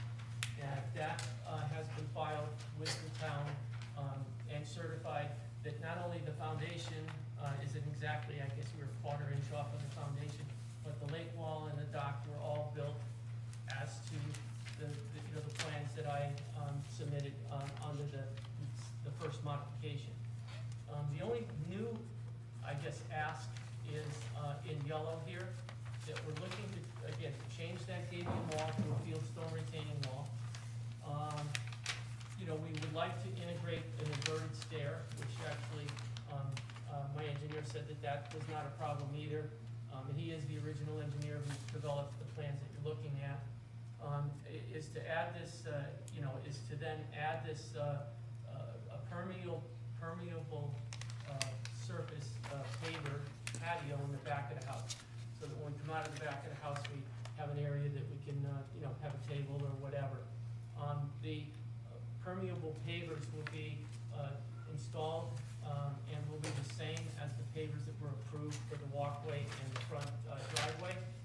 And the basic size of that patio is going to be 34 feet 6 inches times 11 feet 3 inches, and that comes out to be 388 square feet, which is less than the town zoning requirements of 400 feet. And from the drawing, as well as the as-built and the A2 survey, we are making the size of this dock so that it will still maintain the 20-foot from the water. So it's all within the specifications that I believe are required by the town. And so I guess in closing, I'm basically, my feelings are is that the change in the wall type will not affect the drainage plan per the engineer. I feel like the wire basket versus a natural fieldstone wall, the fieldstone wall will be a much more, it'll match the house, but it also will look better from the lake. The stairs will provide a safer access to get down to that lower level instead of walking around on the uneven surface. And that the new surface will not add to any of the impermeable surface, because it'll be a permeable paver system.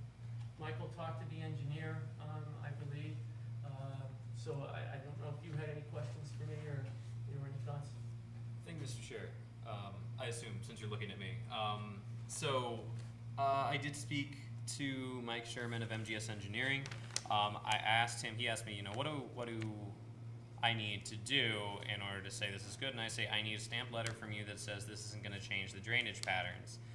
That the change from a gabion wall, so a gabion wall, as the applicant noted, is you have a wire cage and you fill it with whatever rock is nearby, and it stabilizes things. They're not, unless you construct them in particular ways, particularly what we're going to call nice looking. It's a big metal cage filled with whatever crushed rock you happen to have nearby. You can layer the rock and make it look nice, but the applicant doesn't want that anymore. The nice thing about gabion walls, though, is that they're really permeable to water because they're a cage with rock that water just goes through. So the big thing is, if you're going to change to a more traditional fieldstone wall, how's it going to affect drainage? Mr. Sherman's letter states that the wall substitution would not adversely affect the drainage patterns of the approved site plan. And he based that upon the old Condot standard detail for a cement rubble masonry wall, which has been standard for a while. I don't know if he ran the numbers. I don't know if he recrunched everything on the calcs because he didn't prepare the new site plan. This is the owner's modification of it. This is his assertion. It's well within the commission's right to ask an engineer to look at this because of the wall substitution, but we do have an engineer's letter saying that he thinks it's going to be fine. I don't know a lot about gabion walls and water flow. The property's higher in the front, and it flows towards the water here. So the water's going to flow in, and then hits the wall, permeates through, gets captured by those drains that are behind in front of it, and brought to the rain garden. That's pretty much where it is. Very much interested in how everyone else feels. I did go look at this site, and I think the best thing in a sense about it is you do have this rain garden, which is capturing all the runoff from the roof, and he's adding more footing drains under this new wall he's got proposed. It's not a flat area, but it's not super steep either. You've also got a whole bunch of grass. I assume he's going to put in where that temporary stockpile is going to be lawn all in front here. It's So gonna be all grass and I feel like that kind of helps drain everything properly. We have, we have an engineer saying he doesn't think it's going to affect that this much. I mean, I feel fairly comfortable with what I saw from seeing the site. Very much makes sense to me what he's proposed here. It's pretty straightforward. I know the site, I'm just trying to think, and I think the street in front of the several houses where you are is pretty level. yes. So you're not like on a downhill slope from either side. I don't know the catch basin status there. There's no catch basins At there, all. no, not anywhere, because I'm kind of on a crest, and the road kind of goes, actually, my property is kind of in the middle, and the road that goes down to the town pumping station, and then it kind of, flattens out and kind of goes down the other direction. Plus, right now, we don't have, I'm planning on bringing in at least 10 to 12 inches of topsoil and building that area back up, because, through all of the excavation and, for rebuilding this house, it's just, we just didn't bring any other dirt in, because, why bring more dirt in that you gotta just take back out, So, our plans are to, have grass up top. And the plan, obviously with the wall was to flatten the slope, on the lower side of the wall and make it so that we could keep the upper side of the property flatter so that the water has more time to sink into the ground before it even gets to this wall. So it's You're tearing the property. Yeah. Do we need to have Michael's letter, not his letter, but his information evaluated by a town engineer, or we're good with it? I don't see a big deal, I really don't. Are you changing grades here too? I can't tell if that 892 to the, It's pretty flat there. no, it looks like it was 890. Yeah, and- that's part of Mr. Sherman's original Is it? plan. Yes, it is. Yeah. I'm not changing anything. We're gonna keep the same grades on the original plan. Really, nothing is changing. you know, the paver patio will, you know, obviously, you know, have a grade to it, and then there'll be grass, you know, between that and the lake. And then all that other area, you know, between the rain garden going up to the fieldstone wall will all be grass. I mean, it's, you know, I mean, the property never had a wall, and it just kind of, you know, went down, but it is a long distance, you know, to the street, and, you know, it's not as steep as, it, you know, I mean, yeah, So what's the distance between the end of this retaining wall and the boundary line, George? Because, you know, that you know, having a fieldstone wall is not gonna take the water like a gabion wall would, and the end of the wall is, what's the distance between that and Demonstrati's old property? I don't know, I drew a bunch of, I mean, you know. Do you see that? Because I mean, the water might not flow the way it would with a gabion wall. It may be diverted onto the neighbor's property, and that's typically what you want to avoid.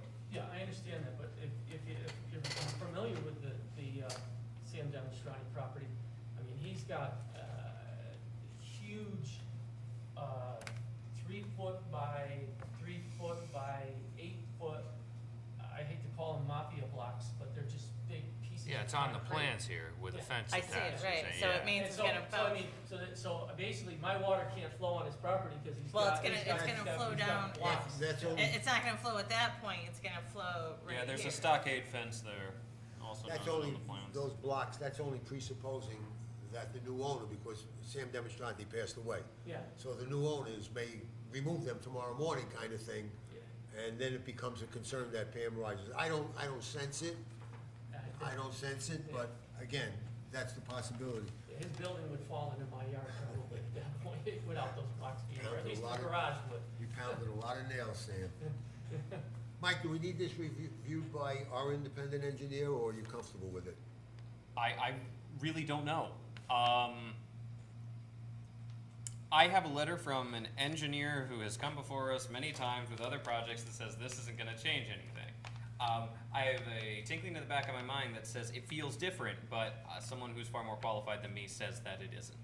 Well, it's definitely different a little bit. Well, it's a little bit different, but yeah. he's saying it's It's not a going to signi- affect it's the how drainage patterns of significant the it site. really is. So if I it's don't not see gonna, it as that so if I have significant, this but- letter, why would it be reasonable for me to waste the applicant's money on that?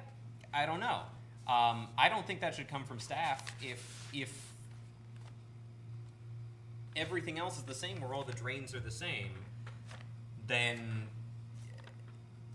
from my viewpoint, I don't think I can stand and say I don't trust the engineer's word. I think we should have another engineer look at it. Okay. Because without a wall in there, I don't even know what the drainage patterns are like. So I'm just not operating under suspicion. If anyone else is uncomfortable with it, though, it's absolutely within the commission's right. I just want to make sure that the gabion wall is comparable to the new fieldstone retaining wall. And that's fair. That's The all. Condot, I think it's in the packet. That's the only concern. The Condot standard detail for the cement rubble masonry wall, I don't know what the comparison is to a gabion wall on that. I don't know. Meaning comparison to what? How water's going to percolate through it, around it, over it. It's not gonna percolate through it. It's a fixed wall, it's a concrete wall. Yeah.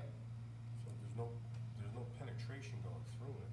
It's gonna come up to it, and hopefully it's gonna go down through a sand backfill, down to its footing drains.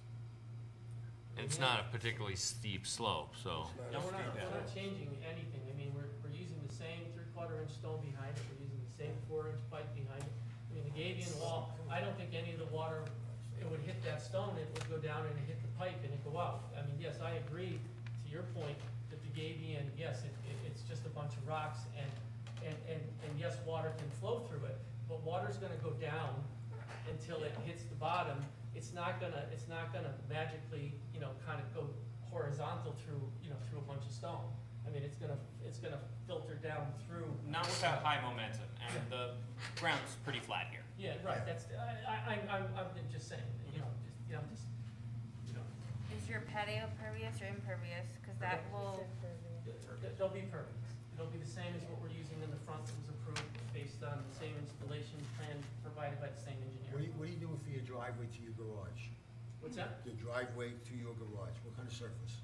That's gonna be permeable with pavers also. Permeable.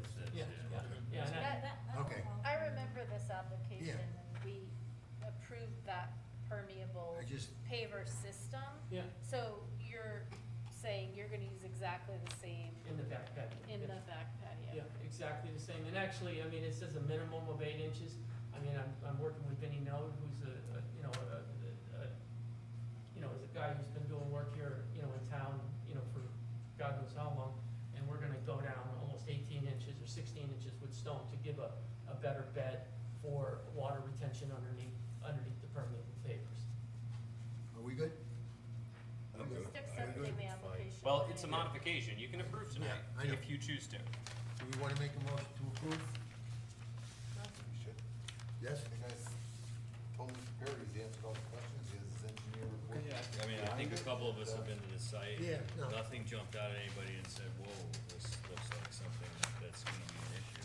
We'd like to make a motion? Are we gonna approve and accept? We can approve, we don't, Well, we can accept and approve, because you have to accept an application before you can approve it. Right. So I'd like to make a motion to accept application IWWC 22-27 for 332 East Wakefield Boulevard. The proposal being to change the avian retaining wall to a fieldstone retaining wall, add 6 feet of stair to retaining wall, add a pervious paver patio to the back of the house. Using the same system. Using That the was same previously approved pavers as the front driveway and side walkway. Did you say approved? Approved. accept and approve. No, as far as what I said at the beginning, I was just accepting this application. But we could all, I would amend that to We can accept and approve. accept I and couldn't- approve. I I'm sorry, couldn't I didn't say understand that. Okay. Okay. I think that covered it. Do we have a second? Second. Gary, all those in favor of accepting and approving the application?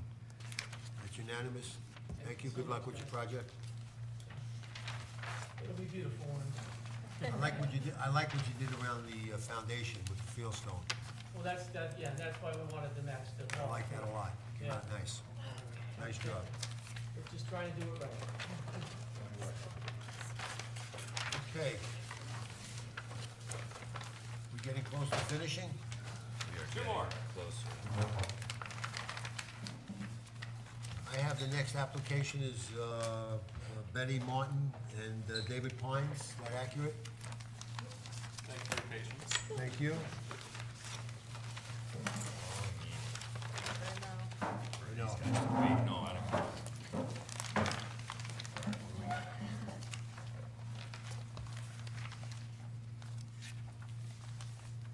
Okay, for the record, please introduce yourselves. David Hines, 204 Pitch Rock Trail. Betty Martin. Okay, thank you. Okay, tell us what you want. Just proposing to replace about 150-foot asphalt walkway with pervious pavers as an offset to adding a 65 square foot concrete wall. So the property owners came to the department, looking to get an electrical permit to hook up their hot tub. And at which point, we said, that sounds great, where are you? And they were within the review area of the lake. So they were adding impervious surface coverage to the area of the lake.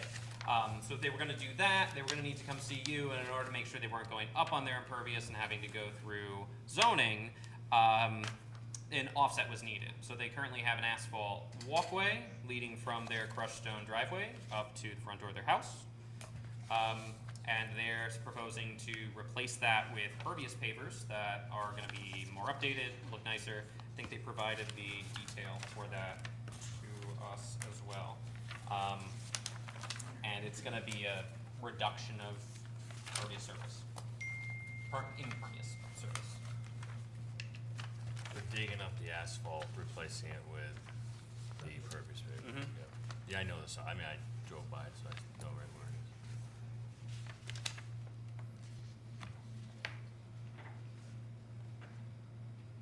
Okay, as explained to the previous applicant, we're gonna accept this tonight, raise any concerns that you will have to address, and there may not be any, but, and then next month, we'll make a decision on it.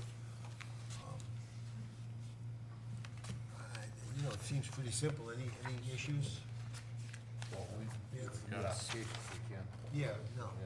Pam, we can't approve it tonight. You can refer it for an agent determination if you're inclined. Okay. Pretty straightforward. So the hot tub's already been added, or no, you're looking to do Yeah. that? It's there. Okay, so that's the picture I'm looking at on the stone, Yeah. on the crushed stone. Okay. Yeah, it's a stone fringe, supposedly on a yoga. It's on a pad. Yeah, I got So Top pad, not yoga pad, sorry. It's really late. if we refer, If you remove the hot tub, there'd be no. if, let's see if we can get this done. If we remove, give me a second. If we refer this to an agent determination, okay, Michael can visit the site, come back with a recommendation next month, which we will approve, and that'll be the end of it? No. Or he can approve it tonight? He'll just report on it. He would, Okay, so you he can- would issue it. Are you comfortable with that? I am. I have among the materials for the approval, I have the cross-section of what is proposed by Mr. Neil H. Amway, professional engineer, of what the crushed base is going to be. He's going to certify the installation. It looks like all of the other ones that we see here regularly. Condition of my approval would need to be that I would need the letter at the end that says, yes, this was installed properly to my specifications, but when that's done, it would be considered closed. It's pretty minor. And we just wanna make sure that whatever the process is for the removal of the existing paved surface is done in a manner that's compliant with our, like are you using machines, how's it happening? You are on the backside. How With long this, will- the water's, in a sense, if you're looking at this, the water, you got the building and your water. We're on, But it's still within the. yeah, no, the it's view within area. our review area, but it's on the opposite side, the water's on the other side of the house here. Yeah, I haven't No. been to the Oh, property, okay, I so I see. don't know where the slope Let me- is or is this anything. It's your pretty picture? flat. It's got Yeah, a it's gentle pretty slope. flat, so here's this walkway, and then you got the house. Oh wait, I'm sorry, I'm looking at the opposite way. The water is down Yeah, here. the house is, it's. Yeah, the house. Yes, so- Yeah, the house. So this is Way up from here the- is what they're talking about, Right. not anything down in front of the water. So this little walkway, it's just the walkway down to the entrance of your house. So there's nothing on the so water's here. There's nothing up, down in here that's being touched. And there's no slope, like, There's a little slope. It's not much, so but maybe we want a little fairly- there's slope a. that's fence flat. there when they do I the don't work. think you need. Are we good? I mean, I'm just saying only because I've been to the site. Okay, well, you know what I Michael mean? can determine, I guess. I'm trying to think of what. Bunch of plants Yeah, there, what, you I'm wouldn't- trying to think of what erosion controls would be good there that aren't actually more problematic, because if you put down silt fence and you trench for it so it's properly in, now you've ripped up a ton of the yard in an effort to get a very narrow walkway out. They're gonna be taking material off-site anyways, so they should dig it and get rid of It's gonna it. be a one-day excavation project. Because they're gonna fill it with stone, so they're gonna dig a hole and they're gonna fill it with stone, so they should dig it, put it in a dump truck and get rid of It's- it. Yeah, it's not much. There's not gonna be any on-site stockpiles, I don't think. I can't imagine a project of this scale would require one. So, No, you wouldn't. So you're good? I'm good Okay, somebody wanna make a motion? to refer for agent determination. Refer to the- Go ahead, Jeff. Make a Come on, motion the hardest thing you to, do is put your glasses off and on all night. I'm making a motion to accept and refer to an agent approval of 2228 Betty Martin, David Pines to replace the bituminous walkway with pervious pavers to reduce the impervious surface by 90 square feet. Is this actually 2229? Cause Makowitz was 2228. Yes, this is 2229. Yeah, so it's just a mistake on the actual application. I know it's late, but that's, mine says 28, but, okay. Okay, 22, second? He read it right, so I got it. Yeah, Yeah. second. Jeff, all those in favor of the motion? It's unanimous. Thank you. You'll let us know I will next month. report on this. Thank you. We will be in touch. I'll Good send you an night. email tomorrow. Thanks for your patience. Okay.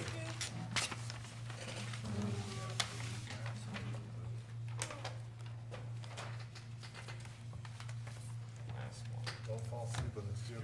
You got a report tonight. Okay, is there anything on the agenda that I think I may be Yes, missing? there's one more. Mr. Ferrari, 22-30. Is that a I got it. one? That is. I got it, yes. Gary, I'm sorry, I didn't see Added it to on the the poll. came in yesterday. You were in Italy. Yeah, all right. Survived the driving. All right. Yeah, it was kinda crazy. I'd like to get there someday. I don't think if you drive there, just go with the flow, don't do anything. It's amazing. In Italy, the last time we met. Oh, yeah. He was away in Italy. Nice. Well, my father was born in Torino, so I wanted to go there. Sure. Okay, for the record, please introduce yourself and tell us what you'd like to do. 165 West Road. This is related, Mr. Chair, to the enforcement action that I issued a couple of months ago for 165 West Road, and I believe the application was on your desks this evening. Yeah. Yeah. So, Mr. Ferrari cleared a bunch of land, about 0.7 acres of mature pine, some of which was close to his house. We took it down, and then he took the rest down for the intention of putting in some fruit trees and berry bushes, and then just letting the rest of the area come back to see natural, mow it down where he needs access. But if you go over 0.5 acres of clear cutting, by our zoning regs, it comes to you guys to ensure that there's no pertinent concerns with erosion. Mr. Ferrari, we asked him to get an updated survey that would show the topography, because this also has to go before planning and zoning for for the steep slope regulations.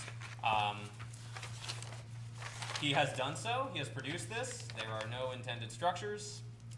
He's indicated roughly where he wants to put the trees and bushes.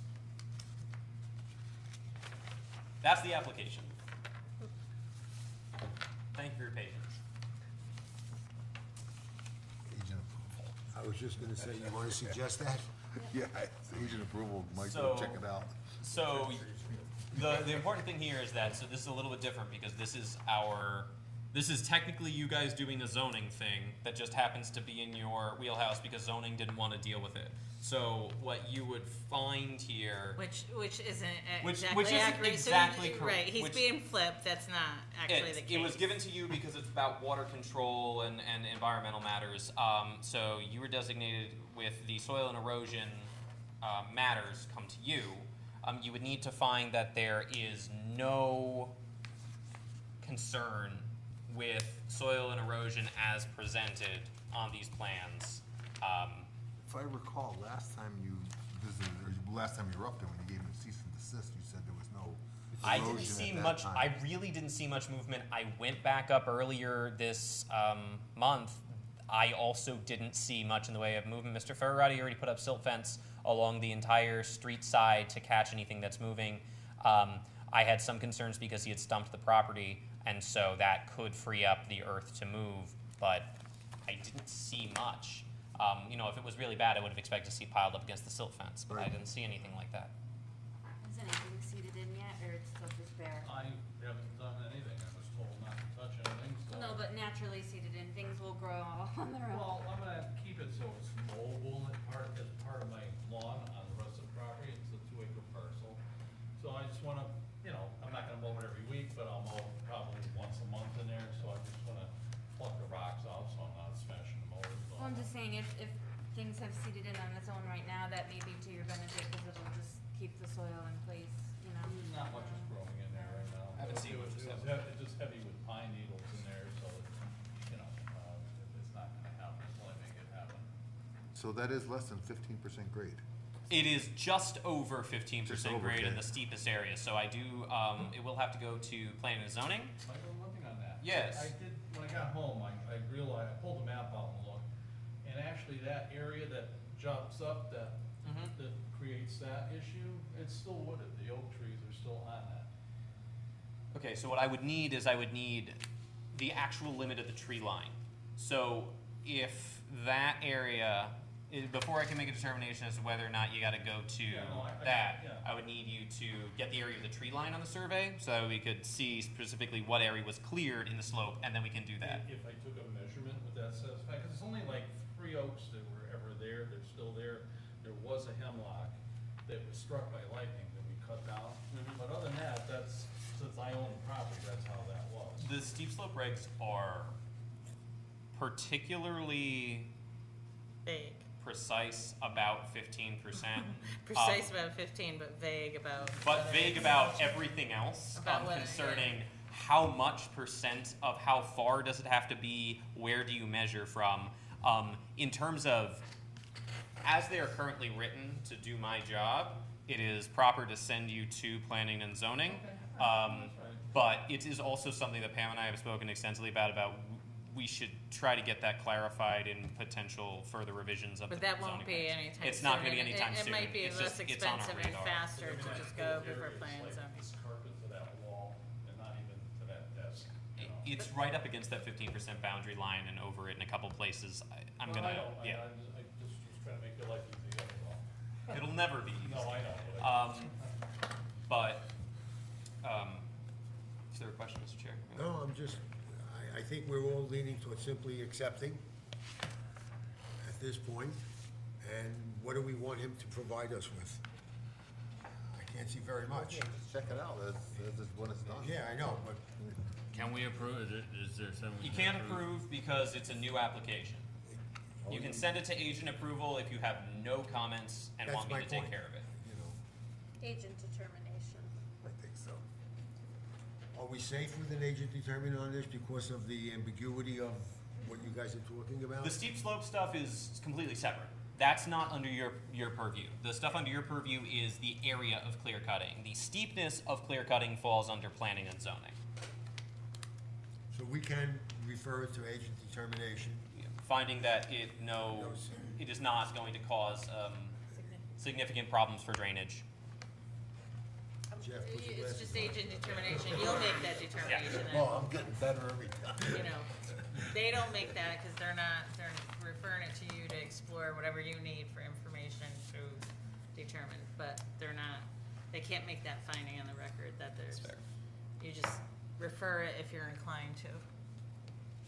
I make a motion to accept and refer to agent approval, IWWC 2230, Gary Ferrati, to plant some fruit trees and blueberry bushes on a recently cleared property. Silt fence is already up, so no bond. Okay, is there a second? Gary? I just,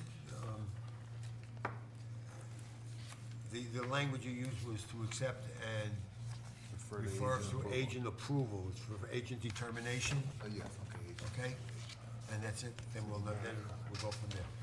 All right, all those in favor of accepting the motion as stated? It's unanimous? Okay, you'll meet with Michael? Yep. and, Give you a call or send me an email soon. Okay, sounds good. Perfect. Thank you very much. Thank you for staying so late. Thank you. Thank you for staying so late. So late. Okay.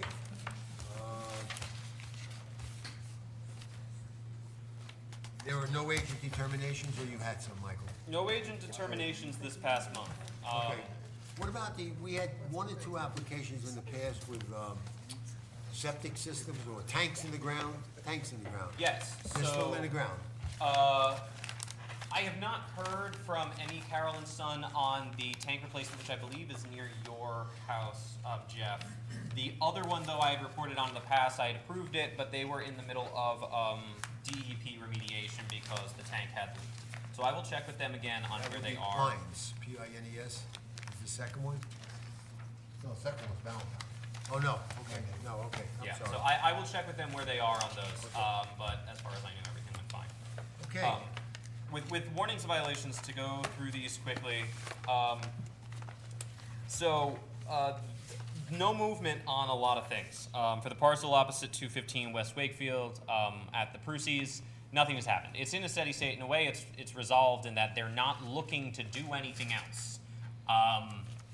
As far as we know right now, there has been no word of them attempting to continue to change anything on that property. I think it's pretty clear at this point that they understand they have to go before the Board of Selectmen if they want to do anything with it. So I've seen nothing change. I've heard nothing change. We could remove it from warnings and violations because it's been that way. Just from carrying it on the agenda, you wouldn't lift the violation off the land records until the town recovers their costs for the work that was undertaken by Public Works. And I'm pretty sure that there was an invoice produced for that. Yeah. I'm not 100% positive, but I think they paid it right off. Oh, you think so? Okay. I'm pretty sure, but I'm not 100% positive. I just want to make sure that, so. Why don't we find out before we do it? Yeah, Michael and I Leave had it- talked about kind of lifting some of these things off, not carrying them if, and that's one where you're not really expecting, there's no additional application necessary. As long as they don't do anything new, at which point I need to send them a cease and desist. But We'll start over again. yep. So I'll check the movement of that balance. The invoice, right? Yeah, for the invoice. And if it's paid, it's paid. North Main Street, Cast and Click. Still in court. First buyer fell through. Couldn't get financing for the enormous lot with the very large violation on it. But Kevin Nelligan has stated that the attorney for Mr. Click, the property owner, they have all agreed that Mr. Click's going to take down the buildings, which are part of the building violation. I told him, I'm not part of anything with building code, so I can't speak to that, and I'm not, that's got to be cleared with building. But that's going to be done. The shed that was on the property is going to be taken down. I'm supposed to have an update from that at the next update they have. Trying to follow through on it, but it's been stable this time. Not much movement. Still water coming down far in excess of what used to come down before all those trees were cleared, and the neighbors are still upset about that, but no further degradation of the site. 308 East Wakefield.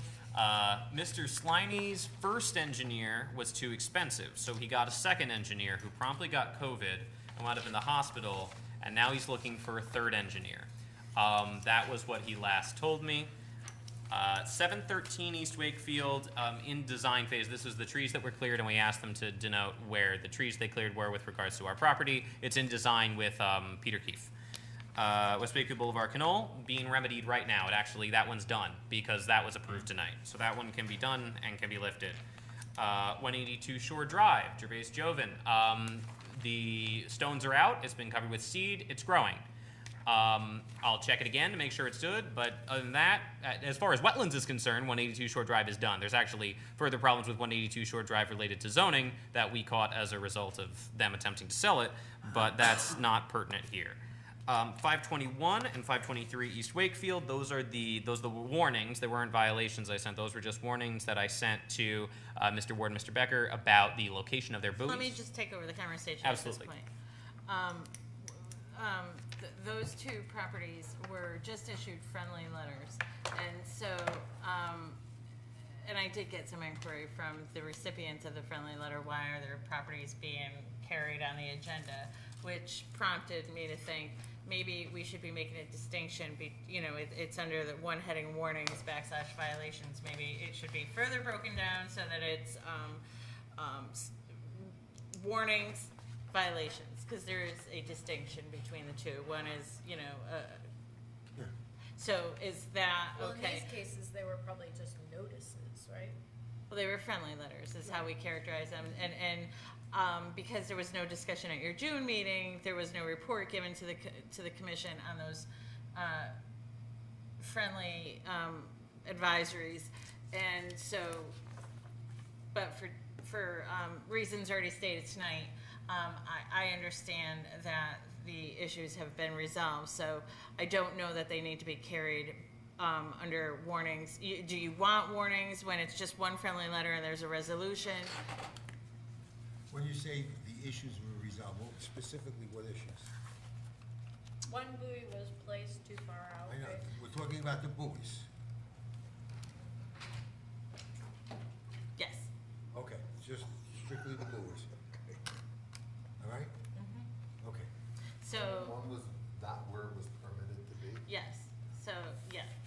Yeah. these are, And from my conversation tonight, it is resolved. So I don't think it needs to be carried on the agenda next month under, Well, I think somewhere along the line, we're gonna have to hear how it was resolved, because one of the issues that Mary Ann raised, and I think everybody sort of has in the back of their head, is if those applications, or Mr. Gonzalez's applications for 22 and 24 come forward, then the navigation issue comes into play. So the buoys are part of, in my head, obstacles in terms of navigation. So continue to carry it under warnings, and maybe you'll get an email from me saying where they are. Well, again, if they're in the water, then they're gonna come into play for navigation. If the resolution is that they're out of the water, then take them off. As I recall, and I wasn't really involved with this, but as I recall, that one of them was too close, despite the fact that when it was registered with the town, and we've talked about estoppel, it wasn't necessarily reviewed by the commission, but when it was registered with the town, it was registered as being 75 feet. So what happened was, it was close enough so that it complied with the ordinance, but yet it wasn't in a location that was part of the registration. These far out. particular buoys, do they stay in the water permanently, or they take them out Yeah. and they throw them back out when they want? I don't know. No, they stay out at least for the summer, I think. Yeah, for the summer, and then they're out, but next summer, who knows where the hell it was last summer? kind You of know, thing. everybody's buoy though. Yeah, that's That's- my point, so, you know, They just drop okay. them in and. All right, so then leave it on, only because of the fact But that. if it's all the same to you, because if you were a recipient, there's a lot different than coming for a show cause and maybe not being exactly in compliance with I'm your. only I think if we concerned could about. just get an email from Pam letting us know what the resolution was, then we can take it off the agenda. Okay, for the July That's meeting. my Well, the recommendation. resolution, no matter what it is, We just unless need it- to know what it is. okay, all right, so it's a good thought, let's get something. Okay. We have some kind of a resolution, and then we'll determine Because whether or then not if it. that comes up again, at least we know and we Okay, have, good. yeah. Okay, we're good. Okay. Okay, So Michael, we're up to 10 and 11. Great. Koppler, I've heard nothing. I've heard nothing from Mr. Koppler. And 11? 257 Colebrook Road, Mr. Mornier has said that he's getting the survey. The surveyor called me. I explained that all of the work that's being done, that was done within the area of the wetlands without anything, I need an A2 survey of it with the topography and the immediate proximity of the wetlands because where all the work's been done, because I need to know what needs to be permitted. So the surveyor said, I'm going to work on that. I hope to have something for you by the end of July. 203 West Wakefield Boulevard. 203 West Wakefield, this is Mr. Tenney. Mr. Tenney has removed some of the docks, but not all of them. There's still a small section that needs to come out in order for it to be in compliance with the permit that was issued. I told him that. He said he was going to do it. 132 Wani Road. Despite the fact that twice now I have had assurances from the owner of Camp Wani, Mr. Dave Stricker, that he would bring in his application and he was ready to make it. He still hasn't, so I'm going to call him tomorrow and see why he didn't get it in for this meeting, and if it's not in for August, then we should probably issue him a citation, considering at this point it feels like he's just jerking us around. What is he doing? That was the sand on the beach where we had reports that he dumped sand on the beach. There were a bunch of big piles of sand on the beach, and then he said, no, I didn't dump sand on the beach. I raked the sand into piles to clean it out, to put it back, and we said, please produce evidence that that's a standard thing that is done, and that's what you're doing, and that's all you're going to do, and then he just hasn't. How did that get under our purview as far as a neighbor saw or something? Yeah. Neighbor saw it, went out, took pictures, and Right. so that's 132 Wani Road, because Camp Wani's right next to Berger? one of the lakes. Oh, okay. No, it's next to a water body. Park Yeah. Pond. Park Pond. Park Pond. And 240 Perch Rock Trail. Also 2 months of absolutely nothing from the engineer, despite I had a call from the engineer saying, oh, I'll get that on the plan and we'll bring it in and we'll get it all permitted. I heard that 2 months ago. And this is the patio that went in 4 days after I signed the CO for 240. Did you put that patio in? What? They did put the patio in? I believe so. Because you saw it last, I thought, you said It it was in the middle of it. I haven't walked back there because technically there isn't an active permit, so I'm not supposed to go onto people's properties when there isn't an active permit because there's a CO. So, but the engineer said he's working on it, so I'll just follow up with him tomorrow. Okay. Yep, that's everything for me. All right, Jim, you want to report on any meetings you've had with Jeff? Not only did I talk to him today, I brought him to the meeting. I even called him too. I can't believe Jim stayed this late.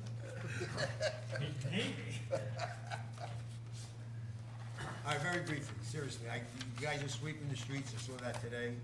Yeah, I mean, we're just doing everything. I mean, we're sweeping streets, we don't do basins much this time of year. We usually get that early. So we, especially around the lake, so our pattern is to sweep the streets first. That stops the stuff from going into the basins, then we come in and clean the basins, and then we try to keep the streets swept. And it's in part, some of it's sweeping. We just bought a blower for our roadside mower to help blow that stuff off into the woods. That works. And that works really well. It's a lot faster. It keeps a lot of some of the stuff that the sweeper can't pull off the roads. That really, really fine, dusty stuff, which carries a lot of nutrients. That helps blow it off into the vegetation where it can just hang away from the trees. So, that's got some benefits. And we could be doing that simultaneously while we're sweeping, while we're vacuuming, all that kind of stuff. So, little baby steps. Last month you indicated, I thought you indicated, that you're out, doing the basins like on a daily basis kind of thing. At that time, earlier in the season, we do that. We're out there every day So until. now you're holding off on that? at this point? Only because we have so many other things to do, We do the lake first, then we hit problem areas. In like the ideal world, the EPA, I guess it is, recommends you clean all your basins twice a year. We're trying to do all the basins once every 3 years. Right? It's just a completely unreasonable thing for, we just don't have the manpower to do it. We do the lake more frequently, definitely in the spring and definitely in the fall. They also want you to sweep the streets, I think, 3 times a year. Like, it's just something, you just can't do it. So, but at least we are sweeping. When I got here, we didn't have to sweep them, and our sweeper can also back out the basins, as does our vac truck. So we're giving it as much as we possibly can, but we're being pulled towards other things like potholes. Who cares about those? Okay, thank you. Sidewalk repairs. Do you have anything else on that? Sure.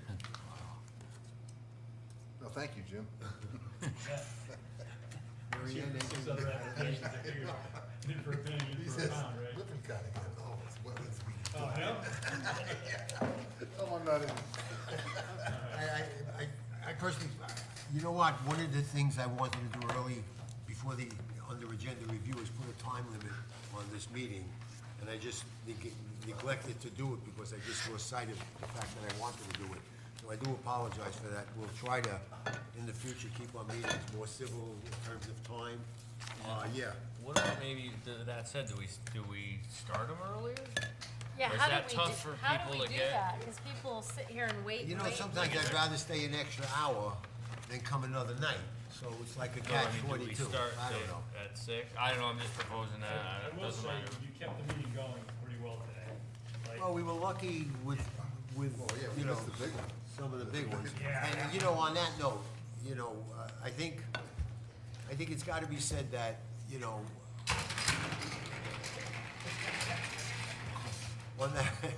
on that note, it's gotta be said that, I spent a lot of time on that potential application. I did too. And it didn't materialize, and knowing the amount of time I spent on it, and I must have been in contact with Pam 10 times. What are And- you referring to? But we're not, you can't, because Oh, there's we a can't. potential for a public hearing, you don't wanna have any. Well, anyway, I just want to acknowledge that I appreciate all the effort that Pam put into Unless you wanna making say this that. as smooth as reasonably Right, possible. right. Because it couldn't have gone any smoother, even if they were here, I think we were prepared. Having said And that, Steve, but, that yeah. one note. And Just that. this last thing, I received an email from Terry Hall, the town manager secretary, to sort of promote this, and, you know, you have a copy of it, it would be welcome. Yep, The the last open thing- house at Hinsdale School, and then, I mentioned it on the agenda review. that's, oh, okay, and then are you gonna, this was added to the agenda, the Right, guidance Jeff, document. not Jeff, Gary, Mary Ann, Andrea. and Andrea, put together something for us to look out regarding how we might improve our approach to handling issues in the future. So they, again, Pam was able to print it for us, there's a copy. Please look at it and we'll get to it, you know, the next time around.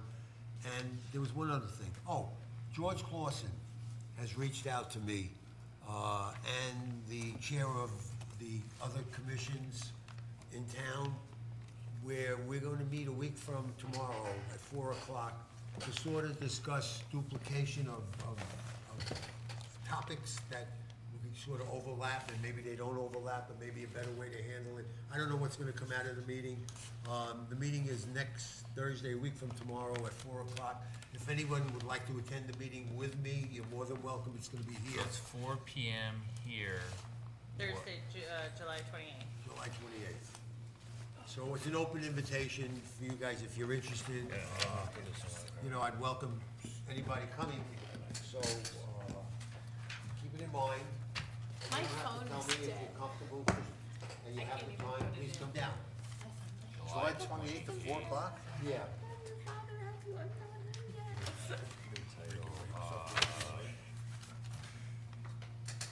What is it? Pick up What is Jeff the name of that meeting? Tri-board meeting. What's that? Tri-board meeting. Tri-board meeting. Yes. All right, is there a motion to adjourn? Motion to adjourn. Is there a second? Second. A motion to shut the tape off? We're gonna cover this at our next meeting? Which was what? Yeah, we just got it. Our labor of love? Yeah, no, I said that, you know, I'd like to. People will now have an opportunity to look at it, Okay. because, I received it the other day and Pam printed it up for everybody today. So we are. And if anybody has questions before the next meeting, you can call one of us, but you can't none of us can talk together in a quorum. Depends, quorum meaning 4, 5. 3 people Yeah. can sit down and talk, 2 people can time, but when a 5th person is there, then it becomes a meeting, so to speak. It's a quorum. And one other thing, it just came to mind. Give me a second. You're going for? What? We're 9. Oh, the last thing is, if you notice Half plus one. when I went through the attendance and we came to Jackie, I said, Jack, absent informed. I got a problem where we say absent excused, and then we say to somebody, gee, you're not coming to meetings. You know, well, you excused me. That's not really what we want to say. You know, the responsibility is to come to meetings, and if you inform us, we used to say excused. I'm not happy with that, using that term, so, you know, I'd like you to continue to call us, but it's not gonna be absent excused, it's gonna be absent informed, that's all. Well, can you excuse them? A if gentle, no- you really a can't. I can't. gentle counterpoint to your point is this is an all-volunteer commission. I'm working with my whole watch. When did I get that, by the way? All right. Tonight? Come in, that's committed. Good night, everyone. Safe travels.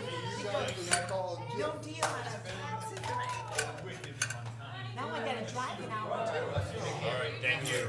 Yeah, I wanted to, thank you, I wanna try to meet that other meeting. All right, bye, Pam. Thank you for every, thank Really, you for thank all you, your that's work. very nice of you. I needed it today, thank you. Way over, do your job, No. step over your time. Thank you. All right, I'll talk to you soon. All right, yep, have a good week. Thank you. You still as busy as you were, Russ? Yeah, maybe a little bit less, doing a little less traveling out of state, which is nice. I'm not really traveling out of state this next couple months. I mean, we're busy, You're but. seeing a slowdown? Yeah, we're just, So I hope. oh, it's expensive.